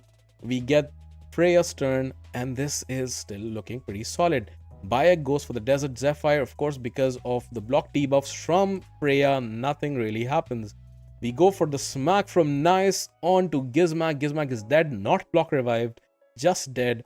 Hilvi gets a turn. Hilvi can try to remove the block debuffs and the block damage on Marichka. She doesn't. She goes for the A1. Marius can just go for the A1 right now. Cannot land his Enfeeble, unfortunately, because of the protected block debuffs. Freya goes for the A1. The heal from Marichka and the ally, the Freya on the Hilvi. Hilvi is the only reviver on Timmy's team, so Gaijinn knows that, and that's why he's going after. He goes for the buff removal, does not work. Marichka does get frozen though. Bayek takes a turn, goes and kills the Hilvi. Kills the Hilvi. So now there's no revivers. Marius is the last remaining champion on this team. Huge smack coming in, and Bayek is dead. But guys, it's not over because that big nuke is coming in from Nice. Oh! He survives. He survives. Marius survives. That was crazy. Marius survives. Marius can still have a chance. Niamh, of course, with her passive block damage is freaking annoying. But Marius is still alive, and that's a Stormcaller Marius. He's no ordinary Marius. And he was protected. Form transforms. The smack is going to come in, but because of block debuffs, there's no Enfeeble. Niamh was so critical here, because if Niamh did not have that block debuffs, Enfeeble would land and it could get tricky, but nope. And just like that, the fight is unfortunately over for Timmy. What a fantastic game one in the Platinum League. Great showing from both players. This is exactly what you want to see. So much variety of strategies. GG. Fantastic first game. 1-0 to Gaijinn. Amazing, amazing fight. These guys are scary. Yes, they are, Ritual. This is the Platinum League after all, and yeah, we kind of expect them to be scary. Alrighty.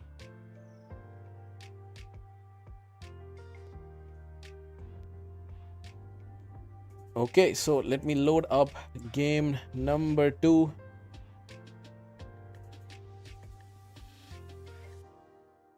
Too slow.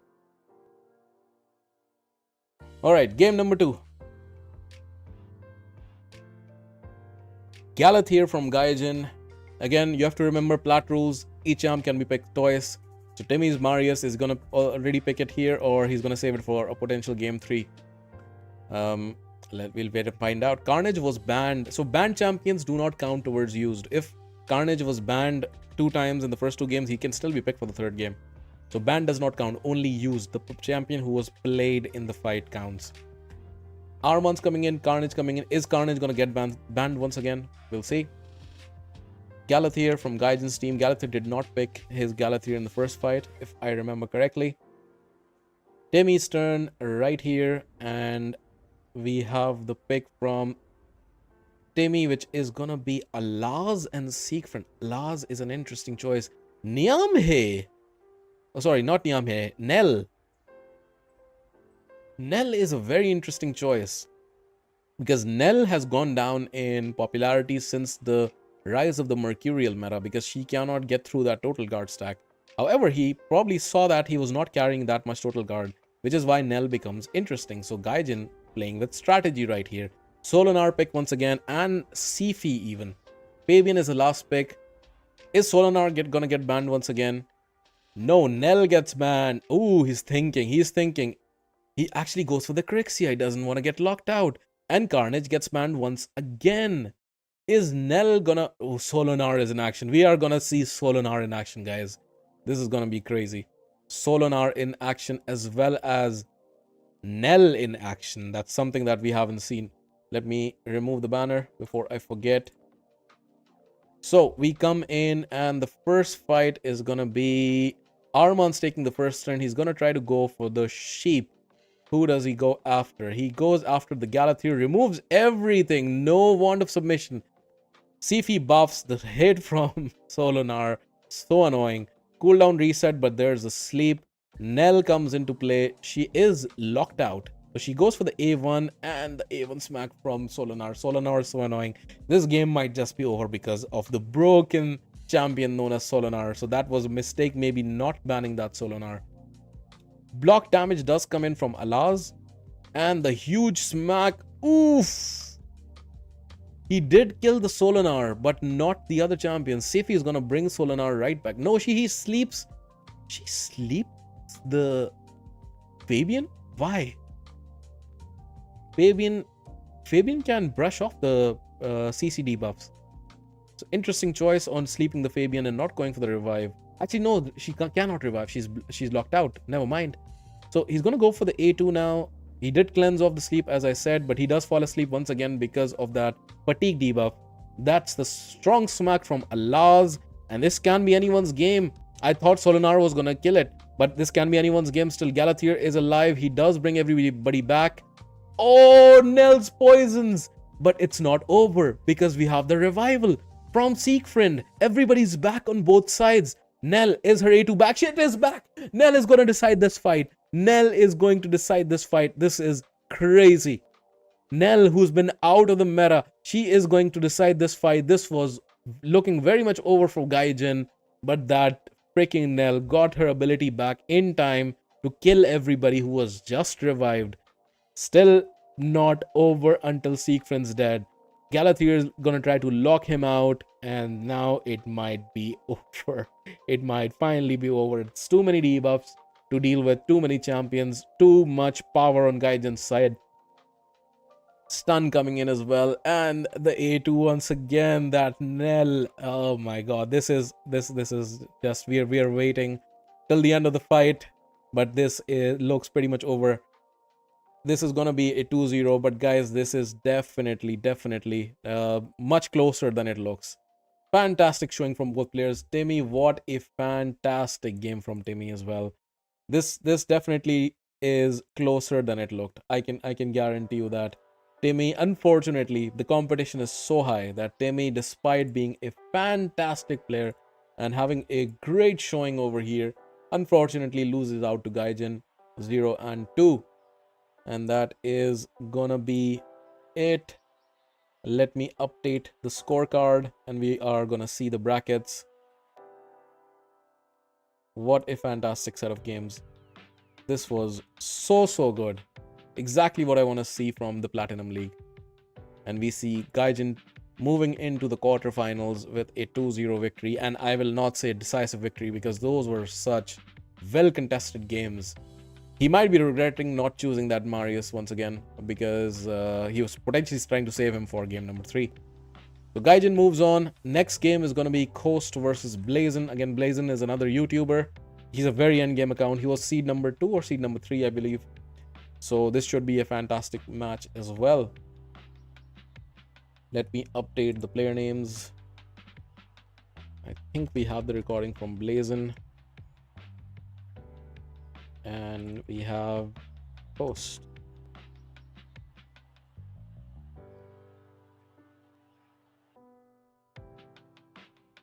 Let me move myself on the side, and I need a cup.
Alright, I'm back. Hey Blazin, your game is up, Blazin. We're gonna go next. By the way, if you're free, Blazin, and if you want to join me in casting together, you're very welcome to do so. We had Bront with us with the Gold League earlier. A lot of fun.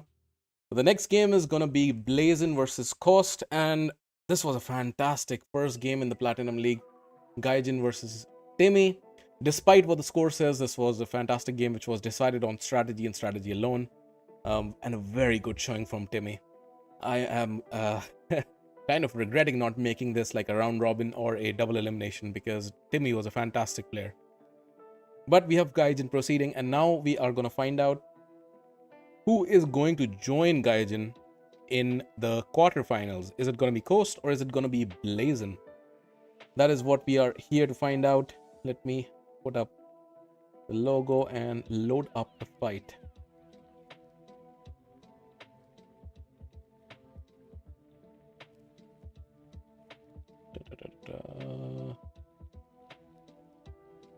There it is.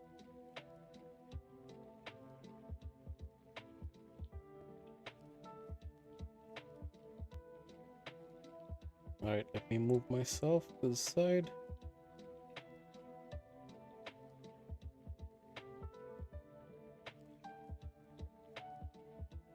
Alrighty.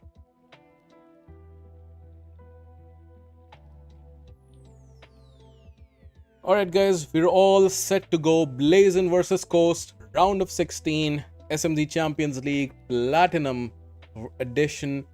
Blazin goes for his Galathier, which is countered from Coast by Fabian and the Predator. Embrace and Nice are the next two picks from Blazin. We are seeing 2 nukers and a support, and so far Coast has picked now 3 nukers and 1 support in Fabian. What are going to be the final 2 picks from Blazin? He's thinking, and it's gonna be Crixia, and it's gonna be the final champion. Is it gonna be support or a nuker? He's thinking about it. Of course, we have the gold rules in place, which is each champion pick should be unique, but we also have the platinum, which is that any one champion can be used a maximum of 2 times in the set. So for example, his Galathier can be picked by Blazin only a maximum of 2 times. If he's banned, he can be picked again, but if he's used in the fight, cannot be picked more than 2 times.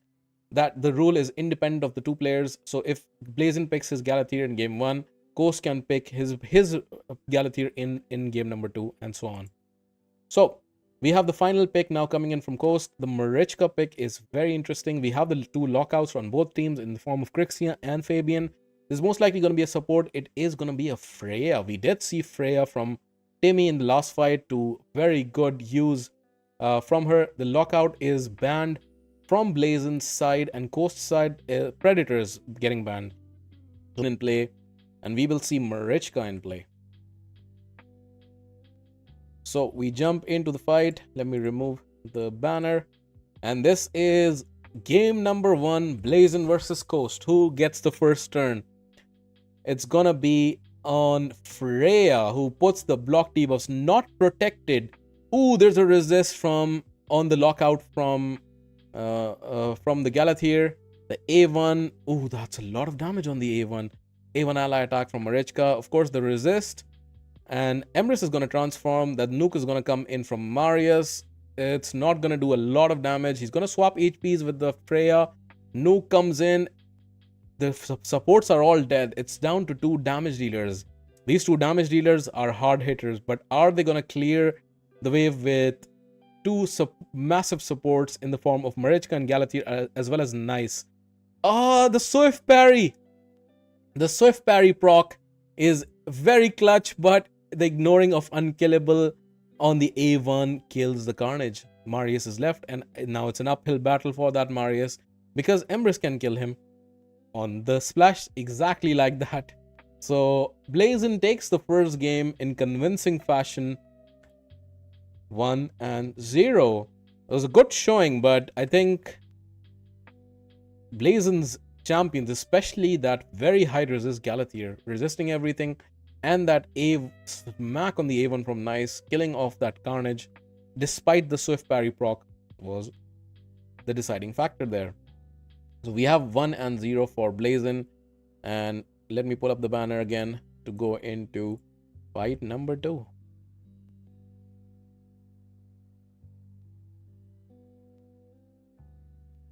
I hate Predator when they have him. Alright, so Emrys is going to be the first pick. Last time it was Galathier. Blazin goes for Emrys. And Ghost, is he going to go for the same picks? Again, he can go for the same picks in this fight, but not in the last fight. So we will see what he goes for. He's thinking, he's taking his time, 40 seconds.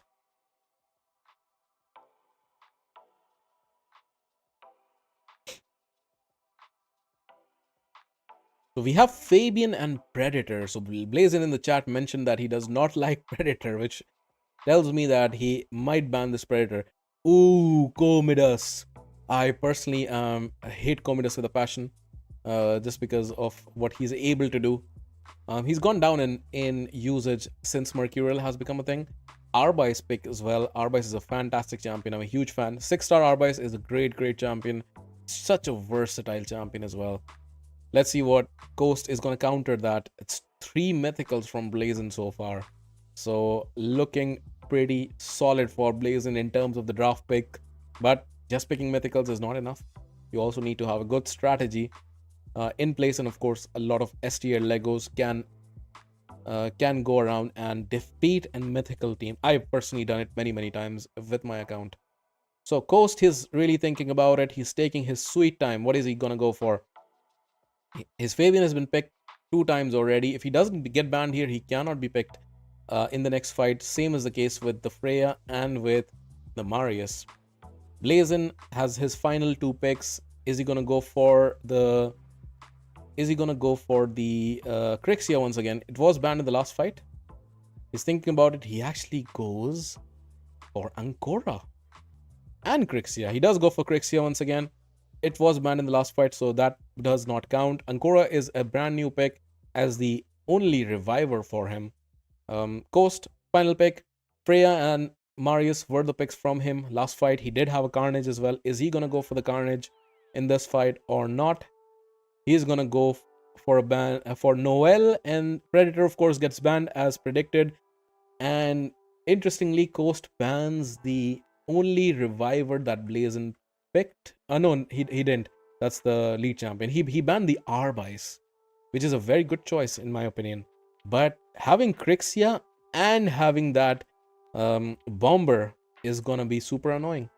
So we jump into the fight and we see how it's gonna pan out. So far, 1-0 for Crixia, Platinum, round of 16. Game number 2 starts out with the A1.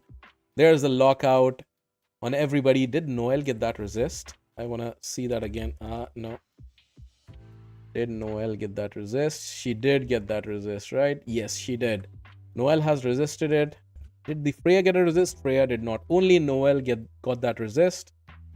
And A1 is going to be the only thing that everybody but Noel can do. Noel does have the ability to use her A3 or the A2. Emrys is going to try to strip that stone skin from Noel. No, he's not. He's just going to transform, get that nuke off, and he's going to exchange HP, get that damage boost, and go for the smack. Instant turn proc on that Marius. He's going to go for the A1. Enfeeble does land, but it's going to cleanse right off thanks to that Ancora pick. And the Bomber comes into play. And this might be it. This might be it. And it is. Oof. That was brutal. That was a very solid showing from Blazin, who takes this game 2-0 and he moves on to the next stage. That was a fantastic showing. Coast, he completely overpowered Coast and he moves on to the next phase with a very convincing 2-0 score. And this, guys, I am so excited because what this means is, wait. This means, guys, that the first quarterfinal is gonna be two fantastic players in Gaijinn versus Blazin. That is gonna be such a bonkers quarterfinal. Oh my god. These are two fantastic accounts who have had 2-0 showings. Again, the first match was much closer than the score suggests. The second match wasn't as close. But this quarterfinal is gonna be so good with these two amazing players.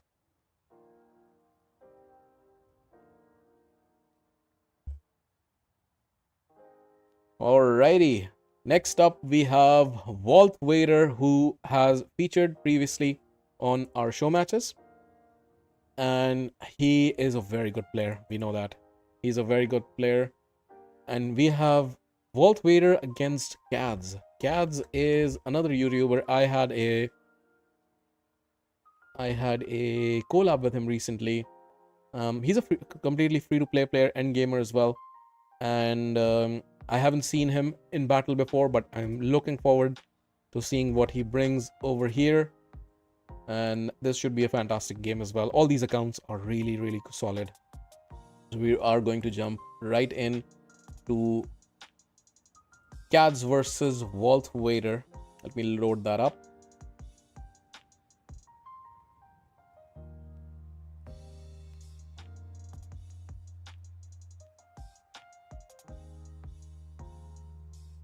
Alrighty.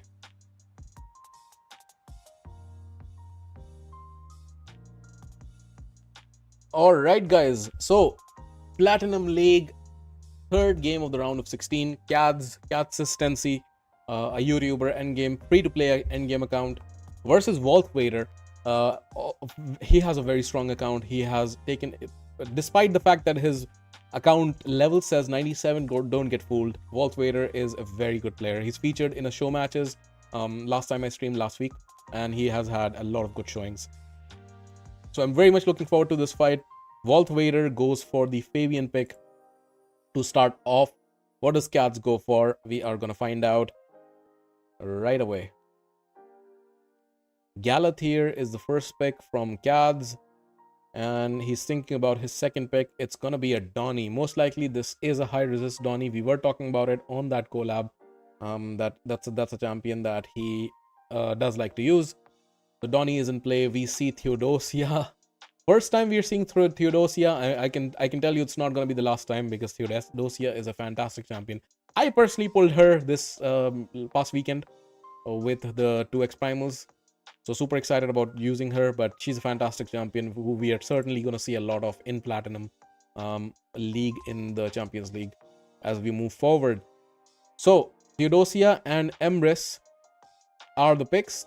Kads is thinking about what he wants to go next. He goes for Nekrit and Arnorn. Very off the meta picks for both of these.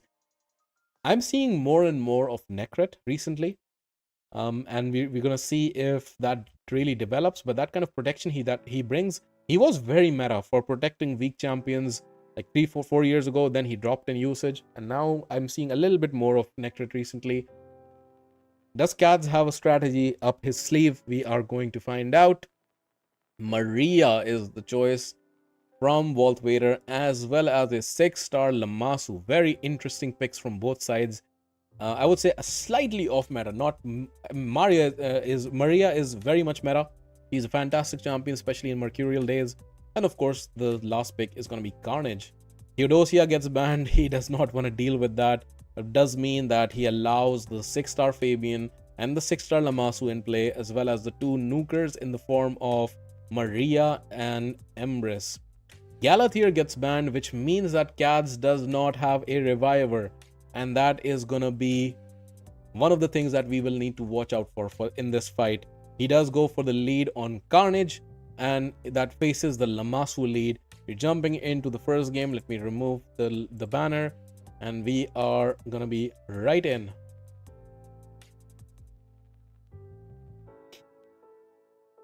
Alright, so protection coming in on the Arnorn. Not like Arnorn needs a lot of protection because of his passives. So we will see a boost on Maria. She goes for the 3 hits. She's charging up. Carnage goes for the counter attack. Takes away the stone skin. is that enough? She gets the extra turn immediately. She is, oh, Carnage doesn't kill her just yet. She gets the third turn and now she's gonna nuke. She does. But she's now finally dead, thanks to Carnage. Fabian is gonna go for lockout, but there's Donnie to reset that lockout. He goes for the petrification. Very smart play from Walth Vader. He tries to take off the total guard from the Empress. Empress gets a turn, tries to go for the fear, and he will transform. Oh, this is looking dicey. This is looking very dicey. And he goes for the block revive on the Donnie. Ooh. And Lamasu can go for the fear once again. The Carnage does not hit that hard because of that decreased attack, unfortunately. They are locked out, but Arnon still has that stone skin potentially proccing, which actually he doesn't because of the block buffs. Unfortunately, he does have the smack available. 2 nukers versus 1 nuker, but that 1 nuker has a lot of HP left, and that might be it. This might be it. This last smack from Walth Vader, and it is. Wow, this came down to the wire. This came so close. Could have gone either way at the very end. At the start, if that nuke from Carnage or the counterattacks from Carnage had gone the other way, then this game was in the hands of Kads. But what a great game one to start this bout, which is gonna go to Walth Vader. But wow, that was a very good showing. And that Maria basically set off the stage, and then despite the counterattacks from Carnage and killing him, Arnon unfortunately couldn't really shine over here, despite the fact that he is called Arnon the Shining. He was very much dimmed in this fight because of that block buff coming in from the Lamasu and the lockout, of course, and it was very smart from Emrys to go after the Donnie. So very, very smart play from Walth Vader, giving him that win in the first game. Let's go into game number 2, and I need some more water or something. Okay.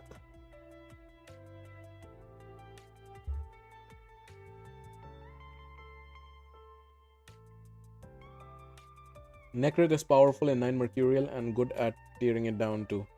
Yep. Definitely. Because of that ally attack. Alright, game number 2. Kads versus Walth coming in. What's going to be Kads' first choice? It's going to be a Marius. And Walth is thinking. Again, plat rules apply, which means that players cannot pick the same champion more than twice in the best of 3. Emrys coming in from Walth. He did pick Emrys on the first fight, which means he cannot pick Emrys in the third fight if Emrys does not get banned here. Same with Fabian from Walth's side. Kads is thinking about it. Marius, he did not pick in the first fight. It is very much available. What is he going to go for? He's thinking about it. And he is going to go for...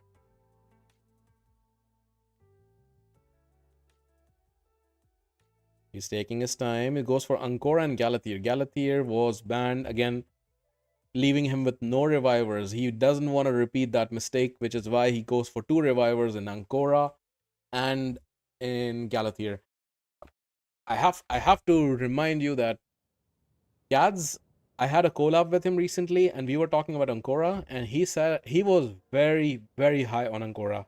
He said that he uses Ancora a lot, and he said that many people misunderstand how to use her properly. So I'm very curious how he uses her here. Walth picks his Theodosia once again. She was banned in the first fight, which means she wasn't used, which means he can pick her out in the third fight as well if she's not banned here. Kads does point at Emrys. Potentially he's thinking how to counter that Emrys.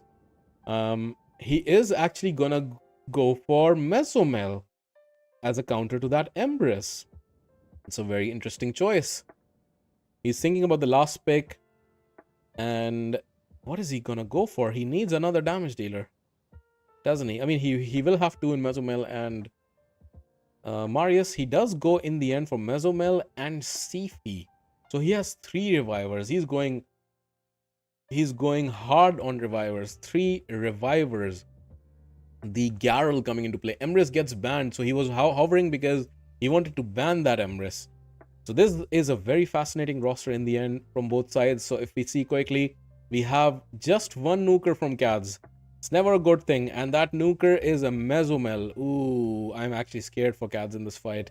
And Galathir is a fantastic support and control champion as well. And Walth Vader has basically also only one nuker in the form of Garrel, but he does have one reviver, which is Theodosia, and two fantastic support champions, including Fabian, who is a control champion. Let's go into the fight and see how this will pan out. Walth versus Kads.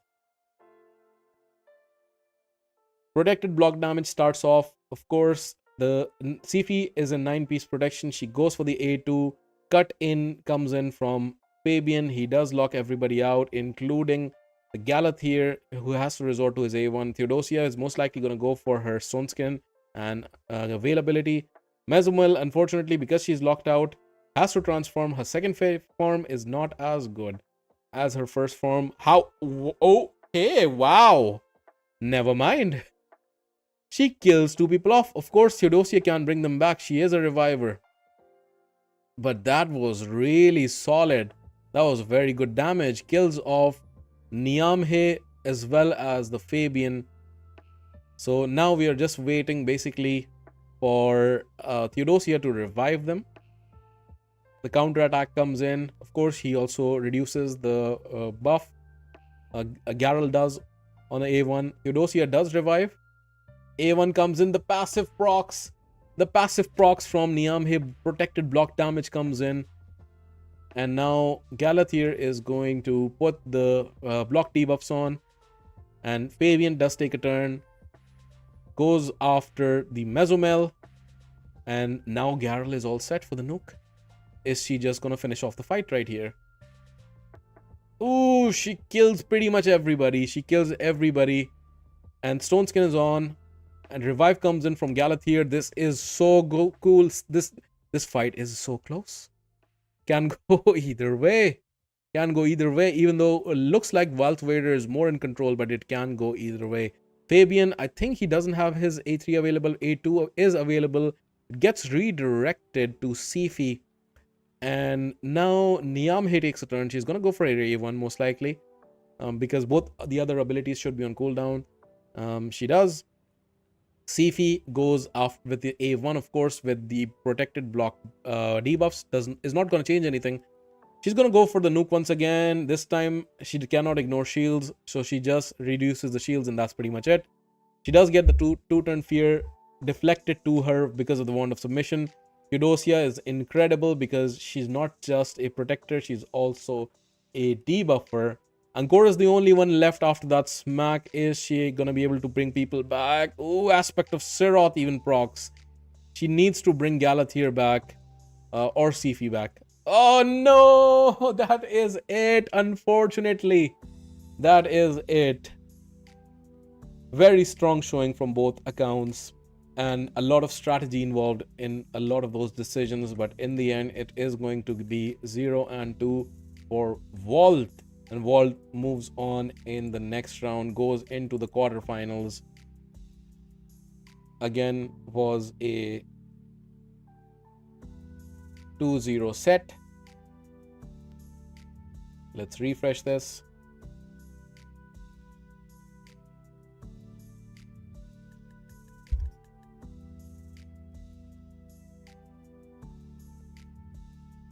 Alrighty. So next game is gonna be KenpaCChi, also a big name on YouTube as well as Twitch. He is a streamer and he is gonna go after Jota Catota.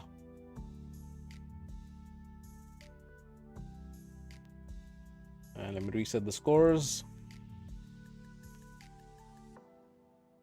and load up that fight.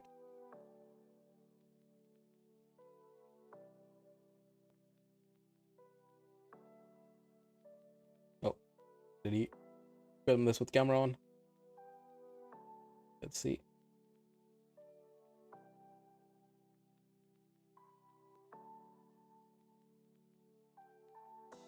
No, he turns it off. All right. Okay, guys, so this is KenpaCChi versus Jota Catota, another Platinum League match. Again, Platinum meaning that a maximum one champ can be picked 2 times at maximum in a best of 3 or a best of 5. This is a best of 3. And each champion should be unique. Same rule as the Gold League rule in Live Arena in the game. KenpaCChi starts off with a Fabian pick, Jota Catota. Let's see what he goes for.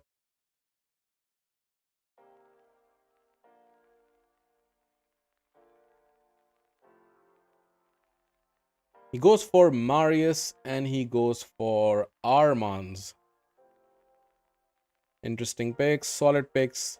Cannot go wrong with them. Hilvi and Carnage come in from KenpaCChi. What does Jota go for?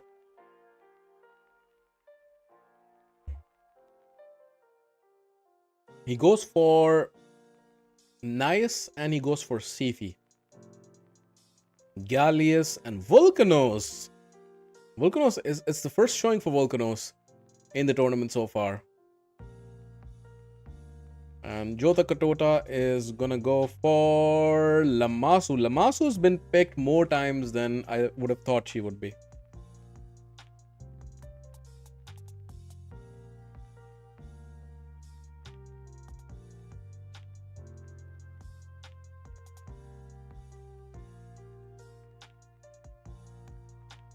He's thinking about who to ban. Think he might ban the Marius. He does. He gets his Fabian ban, both first picks. Picks the Carnage lead versus the Armans lead. Alright. Game number 1, KenpaCChi versus Jota. Let's go.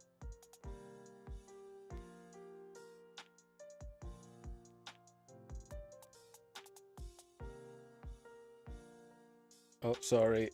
My bad. Let me stop this for a second.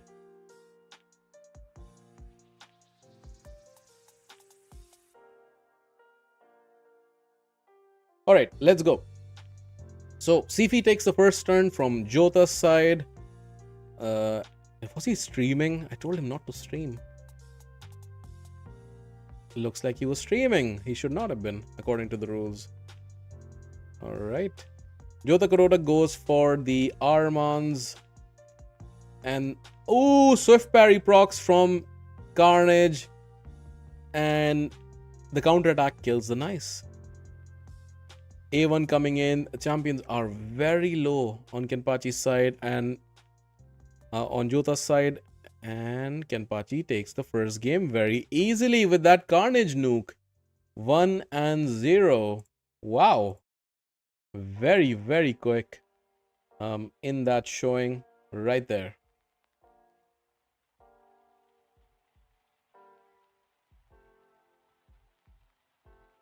All right, let's move to game number 2. Oh, we already have a lot of picks. So we have the same Fabian picked. This time Carnage is on Jota's side and Nice. Ooh, what's happening? Because they double picked. They both picked Carnage, so they're gonna restart. They double pick Carnage. This time KenpaCChi goes for the Carnage. He does want his Carnage. That was instrumental for his win in the first game. And Jota goes for Fabian, Nice, and Armans. KenpaCChi goes for Gallius and he goes for Hilvi. And we're waiting for the final 2 picks from Jota's side. They are going to be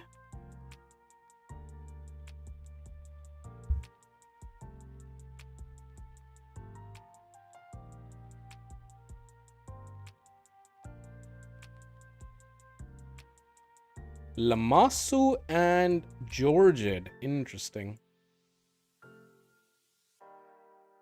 And the final pick is going to be... He has a Death Dealer Carnage. That explains it. That explains it. He did have Swift parry. That explains the damage. Alright. So, who are the bans going to be?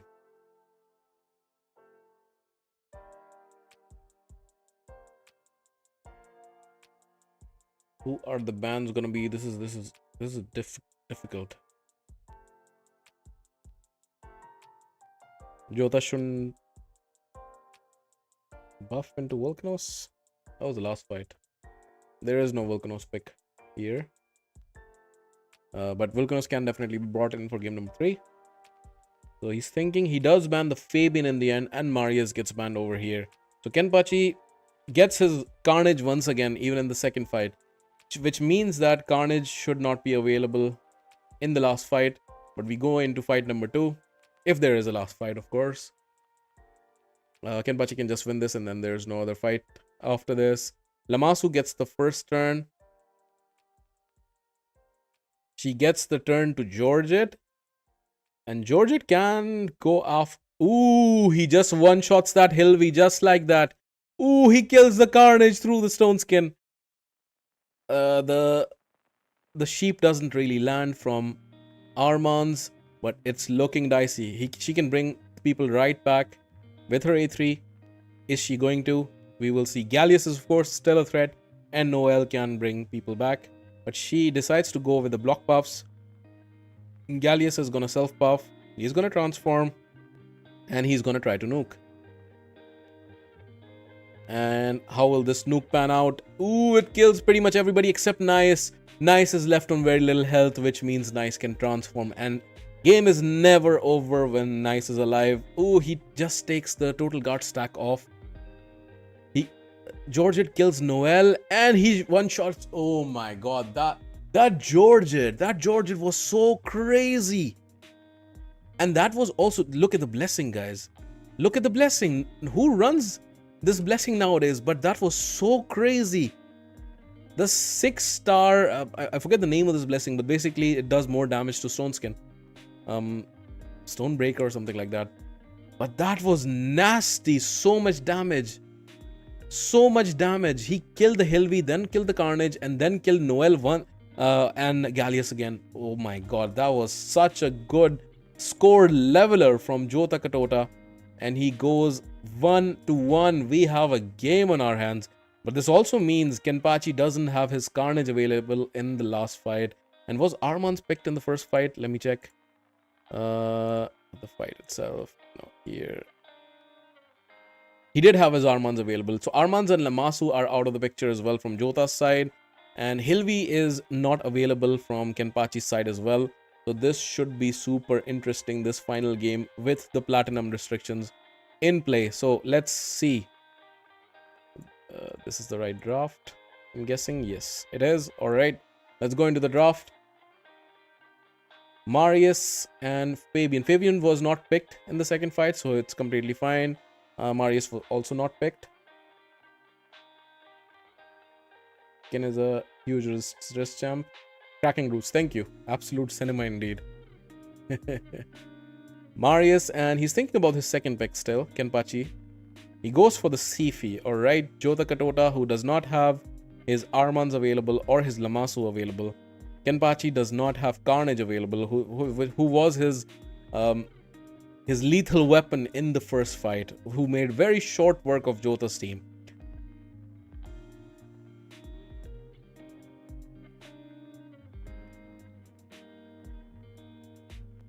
Alright. He's taking his time, thinking about it. Again, all this is going to be difficult to keep track of in the longer fights like best of 5. So I will have a spreadsheet or some visual of some kind to keep track of all the champions that have been used. Donnie and Carnage. Carnage hasn't been picked by Jota just yet. So first showing of Carnage from his side. It's a 6-star Carnage. So it should be super fun. We have Donnie as well. Ashnar pick from KenpaCChi. We haven't seen Ashnar in action, obviously. And he cannot pick Carnage anymore. Noel, we only saw in the second fight. So she is perfectly legal right here. The final 2 picks from Jota. Who are they going to be? We will see in a second. He does need to pick at least 1 more nuker. If not 2.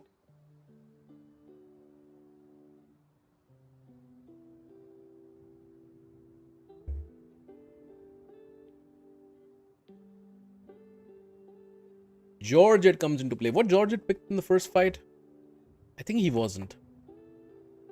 So I think he's legal. Mikage is definitely the first showing. And the final pick from KenpaCChi is gonna be Calvalax. Ooh. Did he notice lack of Stone Skin or Mercurial from Jota Catota? Is that why he's picking Calvalax? We did see that happen once before. Calvalax was picked, I think, in the Gold League, just for that reason, and then the opponent had to ban the Calvalax to avoid his champions dying. It is a 5-star Calvalax with that lethal dose blessing. So KenpaCChi is taking his time thinking about who to ban. Does he ban the Fabian? He does ban that Fabian. Marius gets banned. Calvalax is allowed. So Jota is confident in facing that Calvalax. Let me take off the banner. And we are into the final decider game of this round of 16 Platinum League fight between KenpaCChi and Jota Catota. This has been pretty back and forth in the two games. Of course, Calvalax is useless against 3 stone skins and a total guard stack. Sifi goes in. Donnie gets his turn. He goes for the A3, does not need to use his A2 just yet. Ashnar goes for the turn meter boost, or he will go for it, and the burn. No, he doesn't. He transforms. Interesting. He transforms. He is trying to go after that Georgette because he's seen the damage from Georgette, but that Carnage can also do a lot of damage. Cat's Gaze we just saw pop up as well. Mikage. Is Mikage going to transform or is she going to go for the ally attack? She's going to go for the ally attack on the Stone Skin Noelle. Interesting. The sleep is available for Sifi. Who is she going to sleep? She's going to sleep the Georgette. Smart choice. He is going to heal back up the Ashnar. The problem is KenpaCChi's only nuker is Ashnar. Ashnar is not the best nuker. So I think on the draft, KenpaCChi, it's looking difficult. And he does get the block passive and blocks active skill. Does not get spread off because of block debuffs. Sifi is going to try to sleep Carnage. But he is not going to get that because his turn meter was not low. Wow, he steals the Stone Skin from the Calvalax. That is looking dicey. Mikage transform. First showing of Mikage. I did not expect a lot of Mikage being picked in the Platinum League. But that sleep is going to be crucial. KenpaCChi is worried about that Georgette. He does freeze everybody. Of course, Carnage is under Stone Skin. Does not get the freeze. That Ashnar pick, I'm still debating why he picked that Ashnar. And as his sole damage dealer because of that Calvalax pick, which maybe he might wanted to go for that bluff, but it's looking dicey for KenpaCChi. Oh my god, that hit! That hit!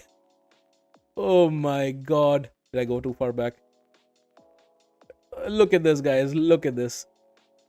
Everything is spread. Everybody's locked out. Even Seal is there on Calvalax. This is game over. He can just transform and he can repeat what KenpaCChi did to him in the first game.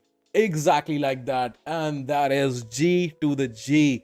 Wow, what a showing from Jota. And Jota takes the series 2-1. What a fantastic set of games. KenpaCChi versus Jota 1-2. GG's to both. And really, really good games from both. And to think that KenpaCChi actually won the first fight and then Jota had to come back.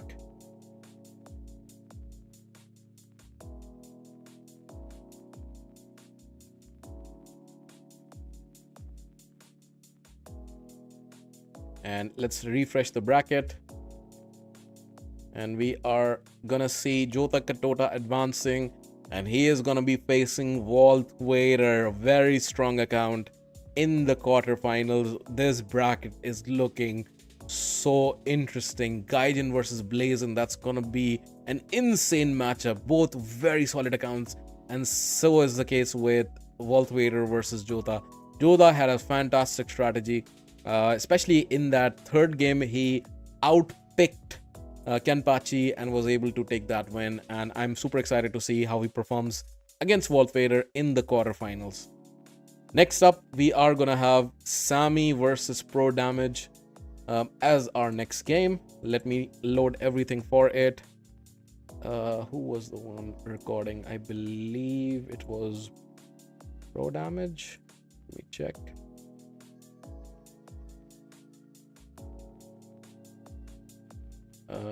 No, it was Sammy, was it? It was Sammy, okay. Sammy was recording.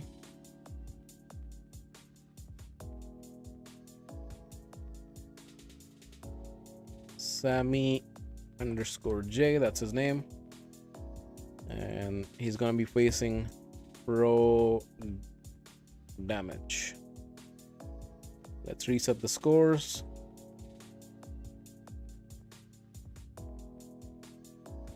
Alrighty. How are you guys enjoying the tournament so far? I am having a lot of fun, but my throat is also hurting with the amount of shouting and speaking I have to do. I don't have to shout, but it's so much fun. The games, and they're getting so close that I can't contain it. All right.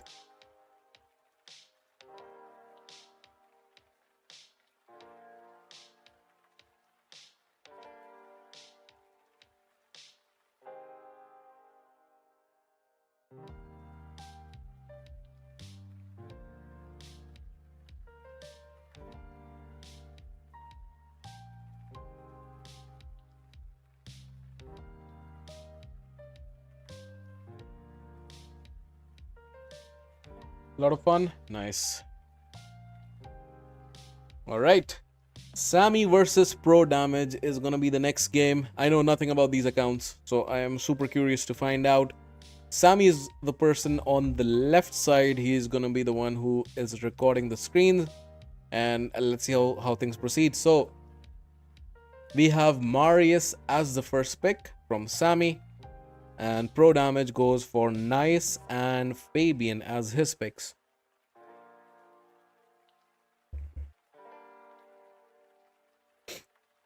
Predator and Galathier are the next two picks from Sammy. And ProDmg is thinking of what he wants to go next. You need co-caster, but for a budget tournament, production is top tier. Thank you. Thank you, the Tiro.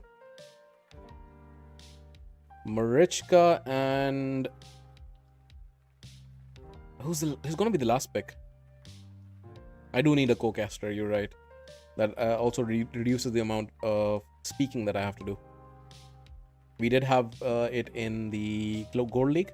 I'm going to reach out to casters also, or to YouTubers if anybody wants to join. If anybody from the community, anybody wants watching wants to join, let me know.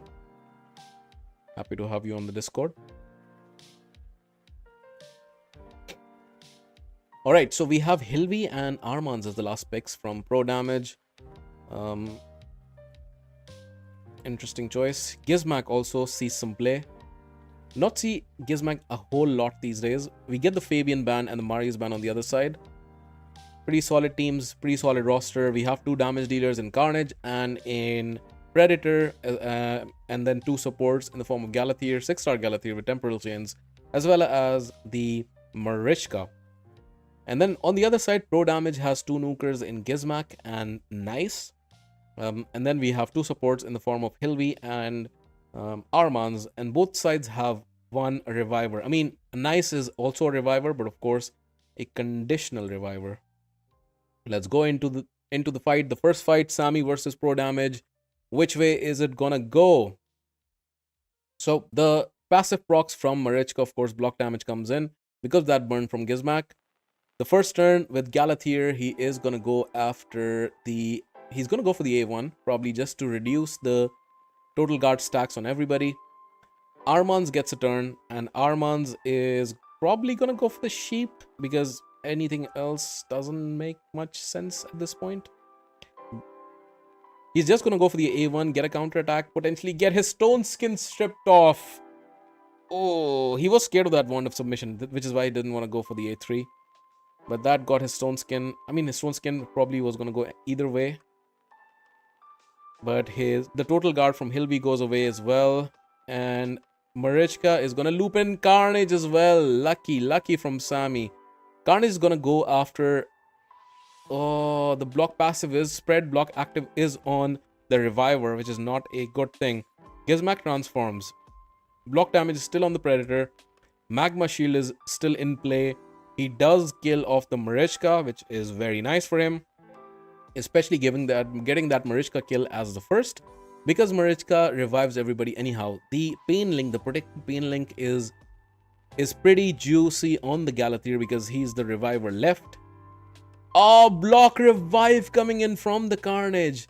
Galathir can obviously revive everybody but Carnage because he is blocked. Predator is gonna nuke everybody down. Nice transforms. This is a battle of the titans basically. Nice transform. He is gonna go for the buffs, or is he gonna go for the nuke immediately? He goes for the buffs. That is the safe play because otherwise the Predator can kill him on the counter attack. Marichka goes for the heal, of course, and block, debuffs, and cleanse comes in from Galathir. Nice, can now smack, but he doesn't. He does want to first reduce the HP from Galathir to trigger his passive before he goes for the nuke. Marichka will go for the cleanse into her A1 most likely, or he can also just go for the A1. He does go for the boost first. He does not proc the extra turn. I'm assuming he's built in Relentless. Transformation comes in from Galathir. He's trying to control them with block active skills or the stuns. He goes for block active skills, and this will be it. Going in with the Hunter's Gaze through the block damage. Very, very good first game from both sides. Was swaying back and forth, but a good win from Sammy in the end, going up 1-0 in the first fight.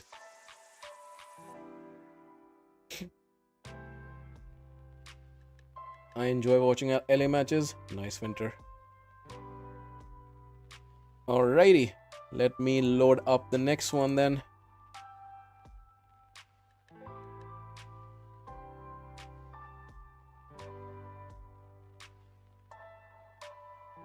Alright, who are the picks gonna be this time around? Carnage comes in from ProDmg. Last time Sammy had the Carnage, so it's a battle of who gets to pick the Carnage first. Again, Platinum, remember the rules are that each champion can be used a maximum of 2 times in the best of 3. Those are the rules. Marius, it gets picked. Marius was picked, but he was banned, which means he was not used. So he can be used or picked next game basically to be used. Hilvi comes into play from Sammy. Galathir once again. If Galathir is not banned, Sammy cannot pick his Galathir in the next fight. He is going to go for his Predator as well. Again, Predator also will not be able to be used in the next fight if he is not banned. Donnie comes into play preemptively from ProDmg, and he goes for the Mesomel. That's interesting. And who's going to be the ban? Donnie. So we have the Rotos coming in as well. 6-star Rotos and Sifi. Carnage is the ban that from Sammy for ProDmg. Or is he going to change his mind? Is he going to change his mind? He is not. He is going to ban the Carnage. And Galathir is banned, which means Galathir can come into play in the last fight, potentially from Sammy if we go to that. This is going to be interesting. We have 3 nukers and a Hilvi. 3 nukers and a Hilvi on Sammy's side. And ProDmg has, of course, 1 reviver as well, but another support, or 2 supports and just 1 nuker. Just 1 nuker versus 3 nukers. It's gonna be tough. It's gonna be tough, especially because that 1 nuker. Ooh, there's Donnie's passive proc. That's fantastic. That's fantastic because extra turn cut in from Rotos anyhow. Rotos was gonna die with that 3rd smack from Marius, but Donnie's passive saved him. Now Rotos gets his turn. Rotos is gonna go after the Marius, kills him, gets the extra turn. Who's gonna go after? 2 stone skins and a Mercurial on the Hilvi. He gets... Oh, he is wearing Death Dealer. He goes to the A3, was refresh accessories most likely. Did he get another turn? He did not get the other turn. Hilvi gets a turn. Now, Hilvi does bring in the revive. The block damage comes in as well. Rotos can ignore that on his A3. I don't know if it got refreshed once again. There comes in the block debuffs. And Donnie is also going to go for the A3. Sleep on the one of the nukers in Mesomel. He's going to try to go after the Rotos. And again, this was maybe this was not Donnie. This was actually Freya because they're both their passives. He definitely knows this team very well. Death Dealer and 2 Two champions, Freya and Donnie, both with passives very similar to protect the Rotos. That's his strategy. And this is beautiful. This is beautiful indeed. Showing this in action because this is a well thought out strategy. The reset comes in, which means once Rotos takes a turn, it's gonna be super difficult to deal with. So is he gonna go after? No, he's not. Extra turn, but he was frozen. Freya gets a turn. What is Freya gonna go for? Is she gonna go for the A1? She does get the provoke in, which is super nice. Donnie takes off the total guard, which comes right back in because Hilvi takes a turn. Rotos gets his turn finally. Who is he gonna go after? This is so cool. This is a proper Rotos showcase. He takes off with that A1, gets the Mercurial stack, does not get the extra turn. Freya gets a turn. She gets the increased defense. The provoke hit comes in from Predator. That Rotos is very much alive, but so is the team here. But because of the life harvest, look at the HP on both Mesomel and Marius. They're going to be so easy to kill. That is it. That Death Dealer A3 goes through the unkillable, kills off the Reviver. Oh my god. This is insane. This is a Rotos showcase. Another extra turn because that Marius procced his passive. Rotos. Oh my god. A1. Did he get the extra turn? No, he did not. He cannot. So that's the thing. With the A3, Predator cannot one-shot Rotos because of Rotos' passive. He does go for the A2. Procs his passive once again. Rotos gets the turn once again. Is Rotos gonna finish this up? He does go after and kills off Mesomel. Only champion left is Predator. Ooh, no. Instant turn once again with that. Oh my god. This was amazing. Look at this once again. This was so cool. Because what happened is, I think I went too far. Wait. So, watch this carefully. So he takes a turn, goes after Predator, misses. Predator evades. Predator goes for the counter attack, which triggers his passive again, gets him the extra turn. And now this time he connects and he kills him off. What a fantastic showing for that Rotos. Oh my god, this was incredible. This was incredible, and he's back in the series. 1-1. Fantastic showing by that Rotos on ProDmg's side. Scores are level, and we are gonna go into the final game. These seem like two seasoned players, and this kind of seem like players who know each other. So this is a fantastic game from both sides.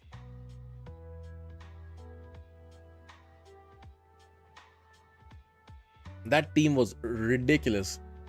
He picked 3 champions which provide support, especially for Rotos. Donnie, who saves him and triggers his extra turn. Freya, who saves him and triggers his extra turn. Seifi, who cleanses him and can revive him as well. Oh, that was amazing. That was absolutely amazing. Alright, so game number 3. We have seen 2 very good accounts in Sammy and ProDmg. Sammy goes for the Marius. He did pick the Marius in all 3 fights, but Marius was banned in the first one, which means he is allowed to pick him in the 3rd fight. What is ProDmg going to go for? Is he going to go for the Rotos strat once again? Looks like it. He did pick the exact 2 champions last fight. Galathier was banned last fight, which is why he is allowed this time round. If he wasn't banned, he wouldn't be allowed. Mesomel was not picked in the first fight, which is why she is also allowed. He's thinking about it. Does he want to go for these 2? Does he gonna go for these 2, or does he want to change his mind?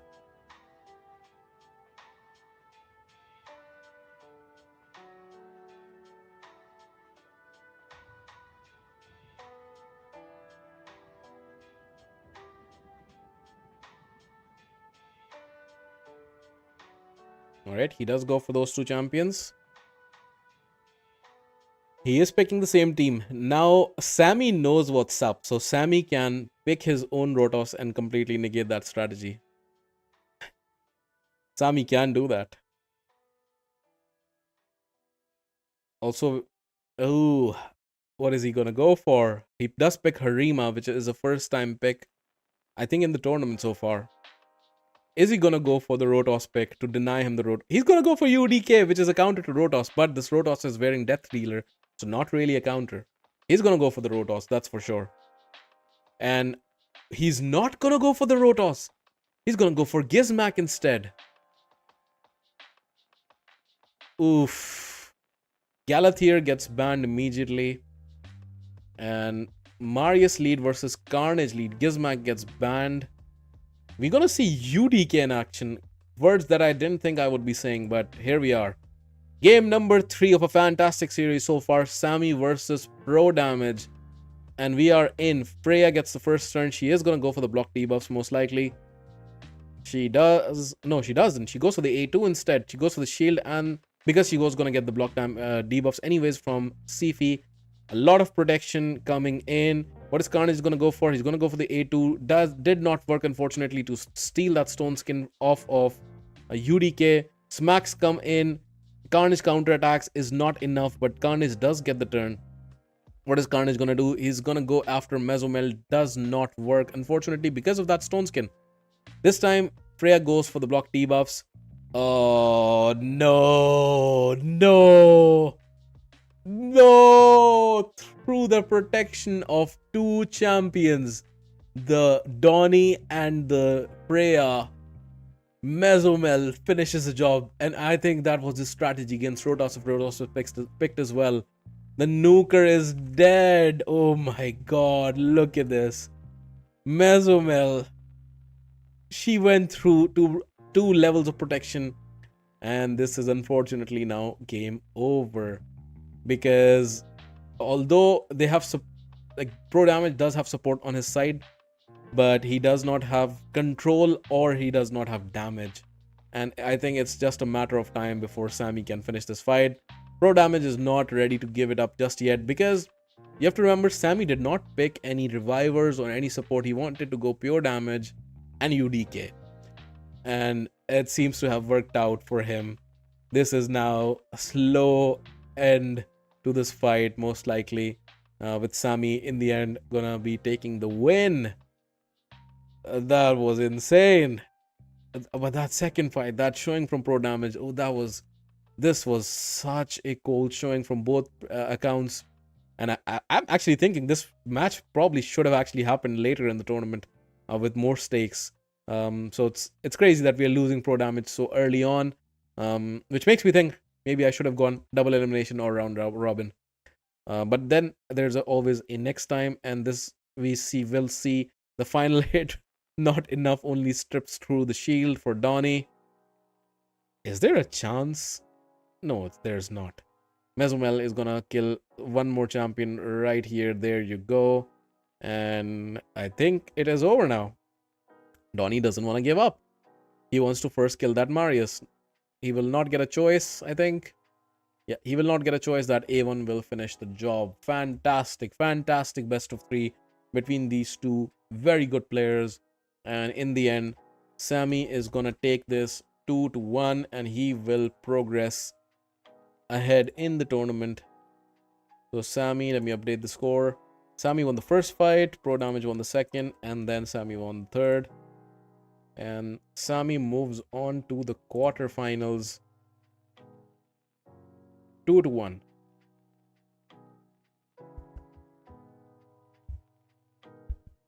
Alrighty. We have 3 more fights to go. Oh, it's almost midnight already. Okay. Do I do this another day, the remaining 3 fights, or do I go faster? Let's finish them off. Alright, so let's go to the next one. That is going to be who did the recording? I think so this is gonna be Shini. Shini is another endgame YouTuber who has a fantastic account. He's very arena focused as well. And Haffo is a clanmate of mine. Best of 3 once again. 0-0. Let me load that up. Where is it? There it is. Alright, we're ready to go. Shini versus Haffo is the next game.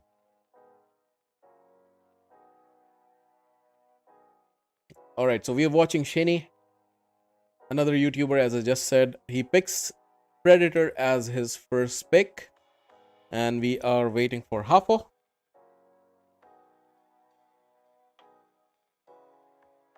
Who goes for Carnage and Marius. Two champions who we've seen very often so far in the tournament. What are going to be the next picks from Shini? I've seen Shini has also fantastic Rotos. Is he going to showcase that already, or is he going to save that for potentially a second or a third fight in the series? He goes for his Armands and his Duchess. Is a 6-star plus 2 Duchess and a plus 2 Predator at that. Haffo goes for Crixia, 6-star Crixia and an Arbice. And finally, Shini's last two picks are gonna be Donnie and Rotos. He does bring in his. Oh, and he changes his mind. He's really thinking about it. Oh, he goes for Empress instead. No, okay. He completely changes his mind because he sees that Crixia and he wants to go Donnie. So he goes Donnie and he goes Empress. It's not done yet. He might change his mind once again.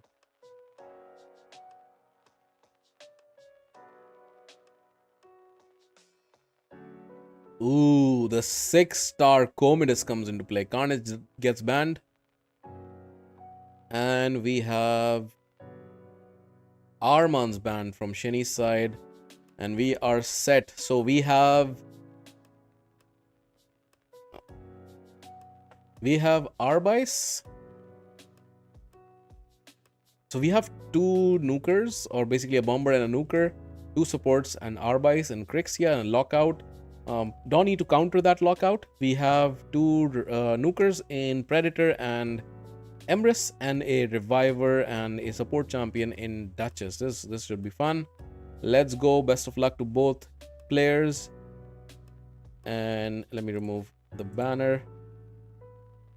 All right, we are in. Arbice takes the boost from Haffo's team. Crixia goes for the lockout. It's resisted. Let me watch this again. So it is cooldown increased, and oh my god, the polymorph. So basically Empress didn't even get locked out because of the polymorph. Gonna go for the block active skills, and Marius is ready to nuke. He doesn't really hit that hard, unfortunately. Empress is going to transform. He's going to take the hit. Is he going to get enfeebled? No, he does not. And he's going to just try to... This might just be over right here. This might just be over. It pretty much is. That is Crixia. Crixia is not a reviver. The game is already over, unfortunately. Shini. I think his Duchess is built very tanky, and that magma shield also coming into play. Very short fight. And we have the first win for Shini already in the first game.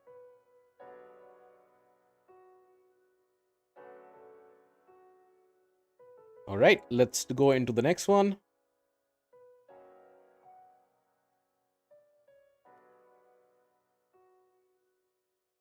Are we gonna see similar teams this time round from Shini and from Haffo?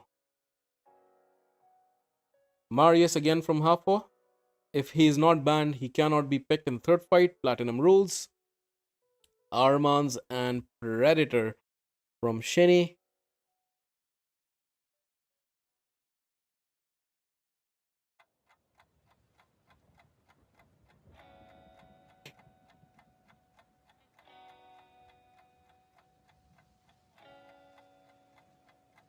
We have Carnage and Commodus. Commodus coming in once again. Carnage was banned last fight, if I remember correctly. Narcissus and Ancora, the forgotten duo, coming into play thanks to Shini. We don't see them as often. Ancora still, but Narcissus not as much. And Haffo goes for pretty much the same team in Arbice and Crixia. And we have now the final pick from Shini. And who is he gonna go for? Is he gonna go for Donnie once again? He is gonna go for no. Oh, he's thinking about it. He's thinking about it. He goes for his Duchess. He bans the Carnage once again. And we are all set. Once Haffo does his ban, who's he gonna ban? Is he gonna ban the Predator once again?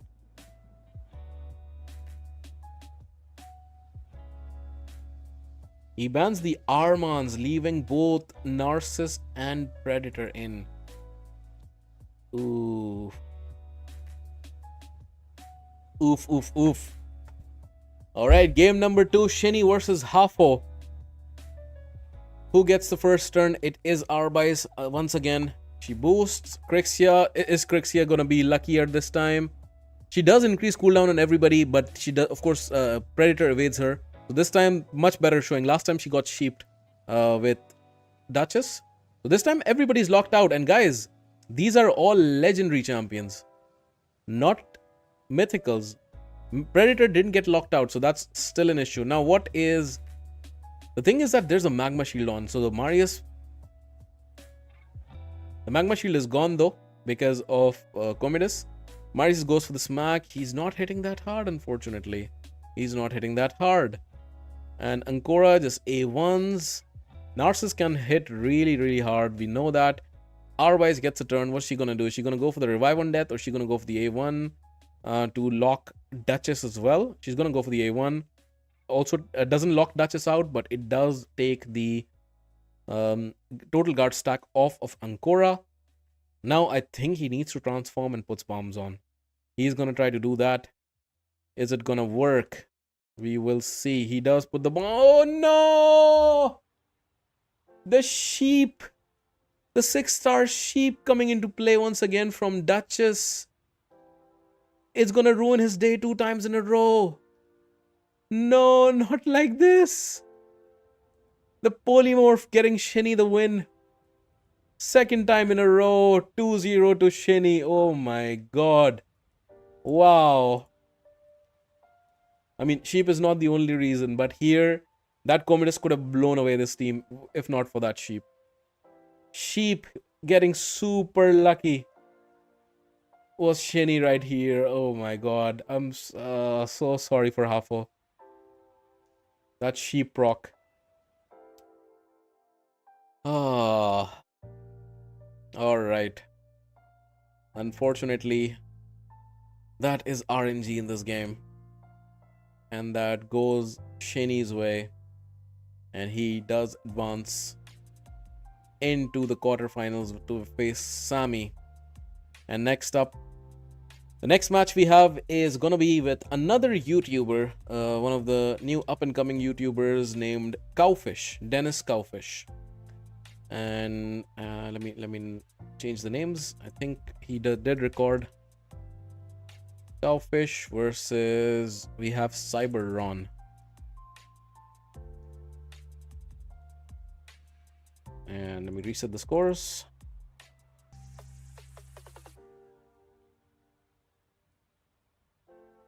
Alrighty.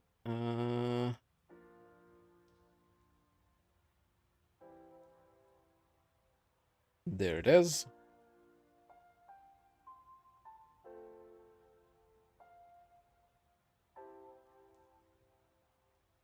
Six-star sheep won. Yeah. That's crazy. He did win with the 6-star sheep. Alright, so we have Anonymous, who is basically Cowfish, Dennis Cowfish as well. He has, I think, 2 accounts, but this is the free-to-play account that he entered with.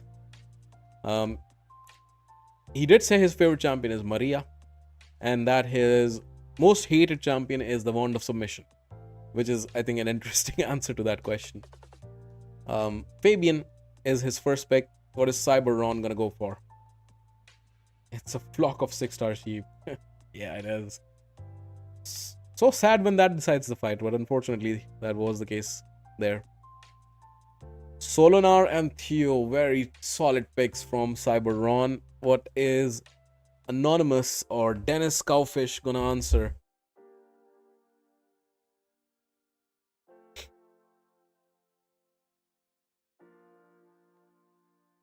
Alright, he's thinking about it, taking his time. He goes for Marichka and he goes for Marius. Interesting choices, both of them.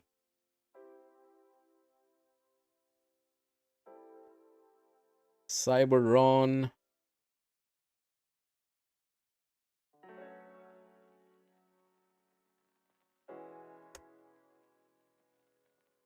Like, I would be confused who to ban there between Solinar and Theo. But he laps it up with Galathier, 6-star Galathier, and a 6-star +1 Crixia. That's a very, very solid pick from Cyberon. What is Dennis gonna go for? Anonymous. He needs to pick at least one more nuker. What is he gonna go for? He's thinking.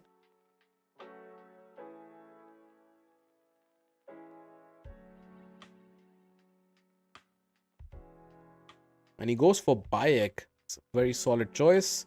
And Maria. Again, it's his favorite champion. He's mentioned. And it is 6-star. Which is crazy. And then Cyberon. Is he gonna go for another mythical? As his last pick, we will see. He's thinking. He goes for Leo. Interesting choice. Unusual choice, given his other champions. He does ban the Solinar, or he's thinking about it. Dennis, that is. And he's still thinking. He does ban it. Fabian gets banned from Anonymous. And so this is the fight that we will have. We have, of course, Bayek, and we have Marius and Maria. 3 nukers and 1 support, no reviver on Dennis's side. And we have basically Galathier and Theo, 2 revivers and a reset champion, but only 1 nuker. Only 1 nuker from Leo's side. So that is going to be something to watch out for. 1 nuker versus no reviver, essentially. I mean, Marichka is a reviver, but it's a conditional, different kind of revive. Alright, so we are set for game 1. Dennis Cowfish versus Cyberon. Into game number 1.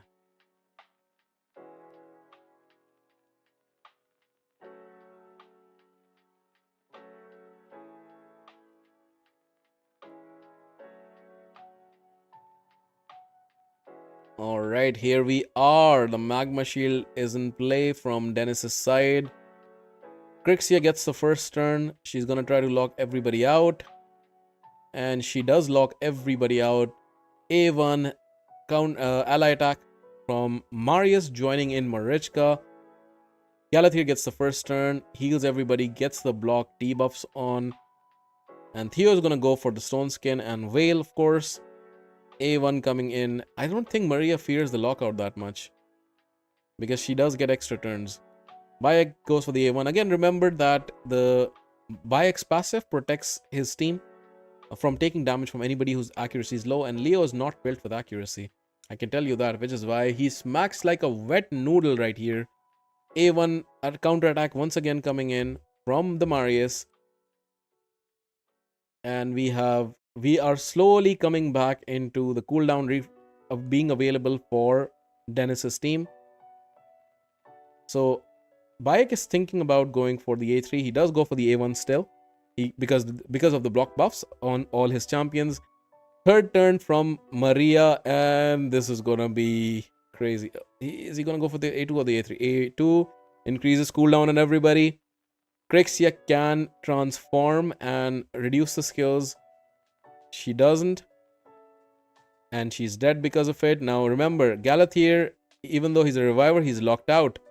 So Dennis has done a great job with Maria, cleanses off with the Marichka, and heals back up. It's looking very well in favor of Dennis right now because of that Bayek pick, and because Cyberon only picked 1 nuker, and that is probably gonna be the end of him. He's counting the buffs, needs to be a multiple of 3. It's 5 buffs right now. Still a huge smack. Galathier gets a turn. If he transforms, he's still dead because of the counter attack, but he's dead to the nuke anyways. And Dennis takes the win. Very smart play. If you look at these teams, the 3 S tier mythicals, you might think that this would be more in favor of Cyberon, but Dennis does take the win of smart play, even though he was fully locked out at the very start. Very smart play, very smart picks from Dennis, and we are into game number 2 after having a very convincing win from Dennis. He really needs to ban Solinar, or he's cooked from Maria's extra turns and by X debuffs. Yeah, that's why he banned him. Alright. Game number 2, Dennis versus Cyberon. Goes for the Fabian pick. Again, I think he did pick Fabian as the first pick last time as well. Might be wrong there.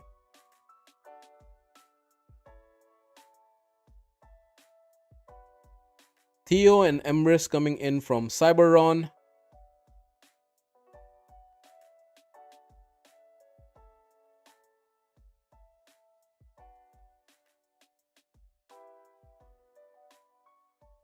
Marius and Crixia. Interesting. No, he changes his mind and... Oh, he completely changes his mind. And goes back to Crixia and Marechka. Alright.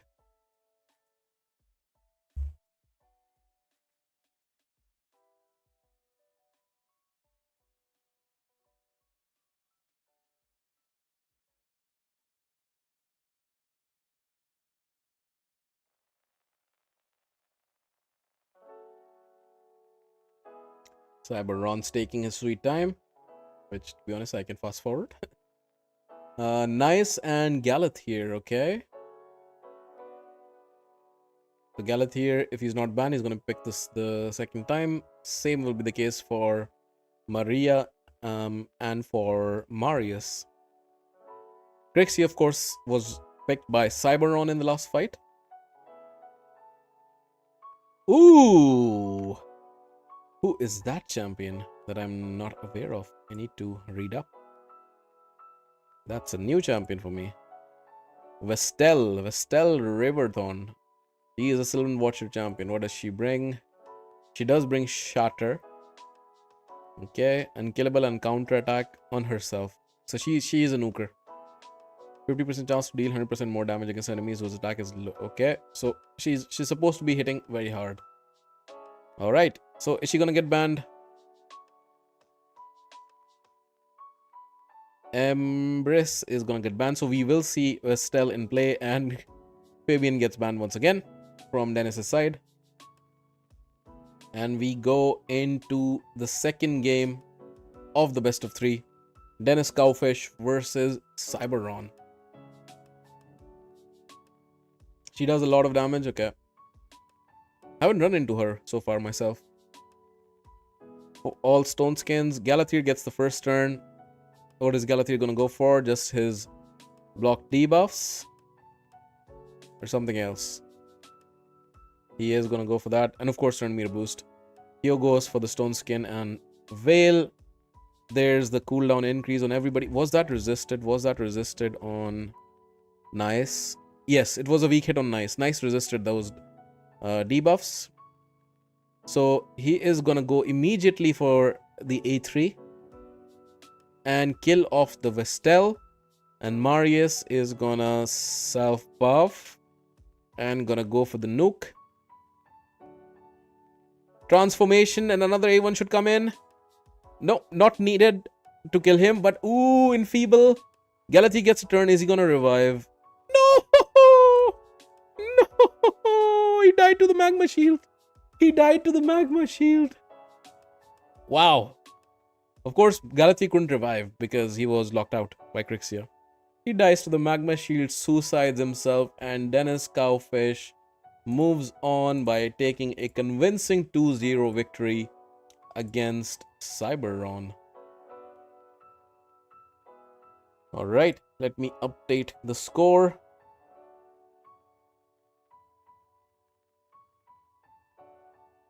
And we have Anonymous going forward, and then now we have just the final game left, which is gonna be Euler versus Lukto. Euler is a player who we've seen quite a few times in show matches before. Very strong account. So we're gonna see him in action. Did Euler record this or did Lukto? Let me check. Oh yeah. Euler.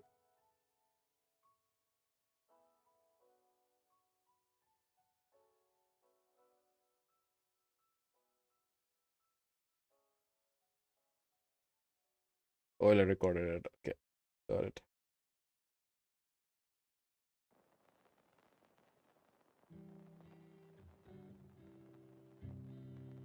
All right, Euler versus Lukto. This is gonna be the final game in the round of 16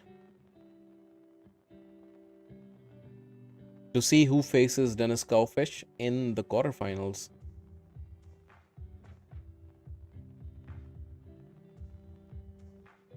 All right, let me move myself back.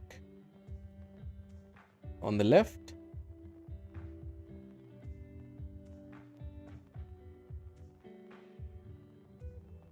all right, we're all set. Cyberon Cook, Maria 2 good against. Nice, yeah. All right, Euler versus Lukto. Lukto went for Fabian and Euler responded with Crixia and Galathier. A lot of similar champs we are seeing. Of course, S tier champions, so there's a reason why we are seeing them again and again. Lukto's next pick is gonna be the Bomber, Comidus and Marius. And Euler is gonna respond with Marichka. No, he's thinking about it. He is gonna change his mind and gonna go for... He is going to go for Lazarius and Gizmak. Total mythical pick. No, he changes his mind. He goes for Carnage and Lazarius. Lazarius is gonna be the first time if he's not banned. First showcase in the tournament so far. Got nuked by Vestel. Okay. Interesting. Haven't been nuked so far with by Vestel. Personally. Alright, Lukto's final two picks are gonna be Predator and interestingly Eastrid for the very first time. And Euler continues going for mythicals. Gizmak is his final choice. Let's see the bans coming in. And he bans Comidus. Understandable ban over here. Eastrid is generally built very fast. So this is going to be the final lineup. We have the ban for Galathier. And we will have Lazarius, Carnage, Gizmak, and Crixia against Fabian, Marius, Eastrid, and Predator. Let me take off the logo and jump right into the fight. Euler versus Lukto.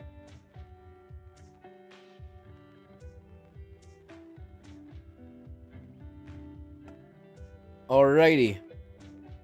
So we see the increased speed boost from Eastrid. Defense down, doesn't land on anybody, but he takes counter attack from Carnage. Fabian locks everybody out. And he takes another hit from Carnage as well. Crixia, of course, is just going to transform and reset the skills. However, Marius will smack now. And ooh, he lands the Enfeeble on Carnage. But that is just wiped off. But the HP is very low. And Marius can just smack through this. Marius has Stormcaller from Lukto. Boom, boom, and boom. And that's it. That's it. Wow. Wow. That all mythical team got wiped by that super hard-hitting Marius. Crazy. I think Crixia transforming immediately was a mistake because of that Marius smack, and that was a Stormcaller Marius, which is one of the hardest hitting Mariuses that you are gonna see. So immediately in a very fast game, Euler goes 1-0 down. And again, Euler has been one of the stronger accounts that we've seen in show matches leading up to the tournament. So wow, that was a fast wipe. Completely did not expect that.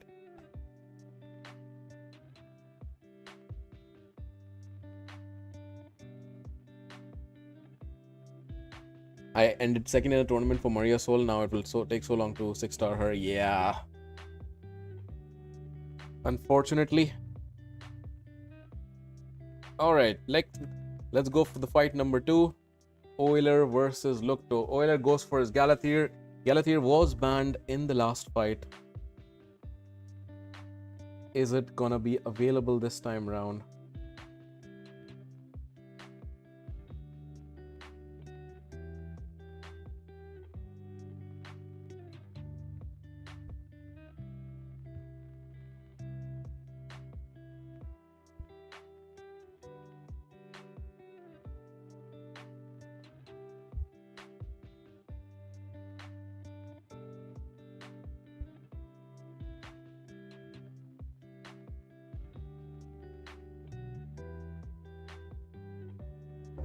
Lukto is taking his sweet time. Commodus, which was banned last fight, and Emrys. And Euler goes for Marichka. And initially he thought of going for Marius, but he changes his mind, goes for Nice instead. Lukto is gonna go for Carnage. And Odin. Odin says his first appearance so far in the draft. Let's see if he's gonna get banned. I know, actually, no, he did see an appearance in the draft before and he was banned. He hasn't seen any play just yet. Or maybe he has in the Silver League or the Gold League. Shuzen is picked for the very first time. That I'm sure about. Nope, she is not. Nobody has picked Marius yet. Is he gonna finally pick Marius? He might, and then the final pick is gonna be... Just thinking about it. Sifi, interesting choice. Final pick from Lukto is something we are waiting on now. It's gonna be Armans. And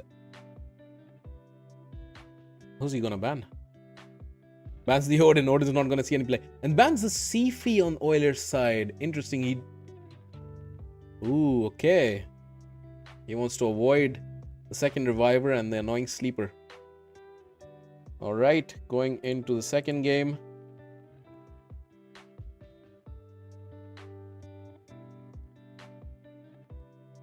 Alright, game number 2. Euler versus Lukto. Lukto is 1-0 ahead.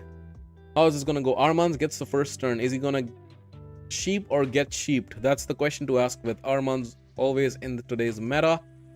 And he is... Oh, okay. Neither is gonna happen. There was a resist, and that's it. Galathir gets a turn. He's gonna go for the turn meter boost. Of course, the block debuffs. And Marichka is gonna go for even more turn meter boost to get Marius that turn. Marius goes for the self buffs. He's gonna try to go for the nuke. And he takes off everybody's stone skin except for Emrys, and he kills off Armans. Now we have the nuke block revive coming in from Nice. Carnage counterattacks against the stone skin. Nothing really happens there. Emrys coming into play. Goes for the stone skin strip. Gets the A1 smack from Marius. Carnage takes a turn. He goes for the block passive skills. Ooh, it's looking dicey. Is Euler gonna get knocked out in round 1? It's not over. Far from over, of course. We have 3 revivers available, including Marichka. But he transforms, actually. He goes for the stuns because he knows Lukto is looking pretty dead with just 2 nukers left. And they're both now block active skills locked. Goes for the A1. And the necrosis is hitting. The necrosis is definitely hitting. Goes for the smack with the AoE attack on the A2. Kills off Carnage. And I think this is gonna be a decider coming in with 1-1. Because this is pretty much over. Weak hit, unfortunately. But he will now kill him with the Thief's Omen. Weak hit kills him with block revive. G to the G. And that is Euler going up 1-1 as well. Scores are level going into game number 3. Very, very solid showing from both players. Let's go into game number 3. Odin pick from Lukto once again as his first pick this time round. So he definitely wants to pick that Odin. Euler thinking about his first picks. And it's going to be Niam. He shows up for the first time. Again, they cannot pick a lot of the champions they haven't used. They have used in the first 2 games. Remember, platinum rules, which is why you will see now more varied champions. This is going to be more prevalent in the best of 5s, which we are going to see in the semi-finals and the finals. But we're already seeing that champions which were not picked before are showing up. What is Lukto gonna go for? He's gonna go for Arbiter and Nishak. Ooh, is it gonna come down to the roster? Because again, you are seeing the blessings disappear, which is also why it's super important to save some of your best champions for the last fight in case it goes to a decider. Because if you do not have good champions available for your last fight, you're just gonna lose out because of a deeper roster for your opponent. So it might be better to save your best champions for last. Euler has definitely saved some of his best champions in the form of Emrys and Theodosia. Not saying that Nishak can't be crazy. He is definitely going the bomb strategy with Ezio and with Nishak, and Lamasu is his final pick.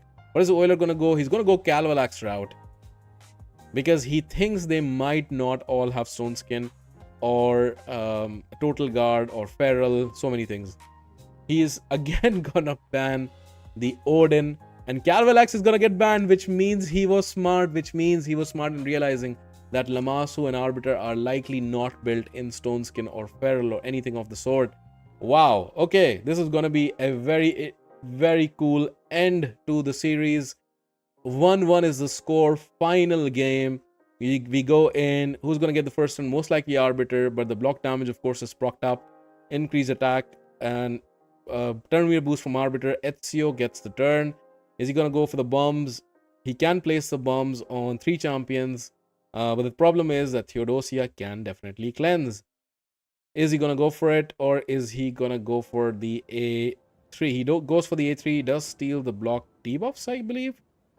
Lamasu takes a turn. She is going to go for the A2, puts the block buffs on the Niamhe. Theodosia gets a turn, removes it right back, as we said. And there is no block debuffs right now, so he goes for the bombs, lands the bombs, gets the extra turn. Bombs are not going to proc if he goes for the extra turn A2 because of the block damage. Turn cooldown increased by the Fabian. Goes for the A2. Yeah, I think it came down to roster, because Lukto picked his best champions initially, and he does not have a solid roster available for the third fight. Transforms, the bombs are gonna come into play. Oh, Swift Parry on the Emrys. Swift Parry Emrys from Euler is gonna save the day, and this is gonna just nuke and finish off the fight. Yep, Swift Parry being clutch in this final fight. And that is it. Euler takes the win. Wow. Swift Parry, I mean, it was not the end of the world. Theodosia could have revived the Emrys even if he died, but a million things can go wrong in between, with Ezio coming in with his bombs or poisons. So that was a fantastic clutch strategy of the Swift Parry on the Emrys. G to the G, and Euler takes the final game, goes up 2-1. And this is how the brackets look like. Let me move myself to the side and update the scorecard. So we have I think Lukto won the first fight, and then Euler won the next 2, right? Something like this.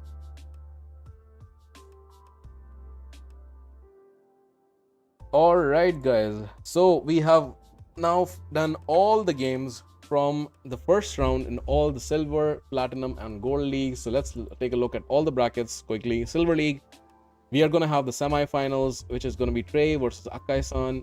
This was one of the best matches. If you joined late, I would highly recommend that you go back and watch this, the first match that I casted. Otherwise, they were pretty one-sided matchups in the Silver League so far, but very good showings from both Brewmaster and LordSchelm. So interested to see this semi-final coming in.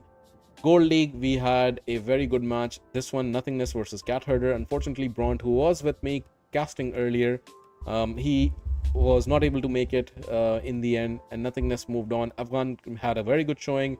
So did Roman, and so did Wenches. So Afghan versus Nothingness and Roman versus Wenches is going to be the next semi-finals. And finally in Platinum, we have the quarterfinals. Gaijinn versus Blazin is going to be this is I'm so excited about. This is two really end-game fantastic accounts. This could very well be a final just based on how the accounts are. But we are going to see them in the quarterfinals. Walth, again, another fantastic account. And Jota Catota, who took KenpaCChi to the limit, coming back from a 0-1. And he's going to face Walth. Walth, of course, defeated Kads. It does look like it was one-sided because of the 2-0 scorecard, but it was anything but that. Sammy and ProDmg, another, I think, one of the best sets that we've casted today. Would highly recommend to go back and watch this one as well. Shini and Haffo again was closer than it looks. Haffo got really unlucky with the polymorph blessing saving the day for Shini. Not saying the score would have been different, but it would have been a closer fight. Anonymous and Cyberon, Anonymous just outplayed Cyberon completely, despite the fact that it looked like Cyberon had a good roster. And Euler versus Lukto, which we just watched, was also a very good fight. So these are our next games. I'm going to schedule them over the next couple of days, and most likely we are going to see these matches next weekend on stream. So I would highly recommend that you tune in. If you enjoy the stream, please like the stream and like the video and subscribe to the channel. All that stuff will help me out tremendously. This takes a lot of effort. There is a $200 prize pool. All of the information is on the Discord, so if you're not on the Discord, I would highly recommend that you do so. But I think I will head right off. Quite tired. It's past midnight for me. I have work tomorrow. But thank you very much, everybody tuning in. Really appreciate it. Have a great rest of the evening. See you next time.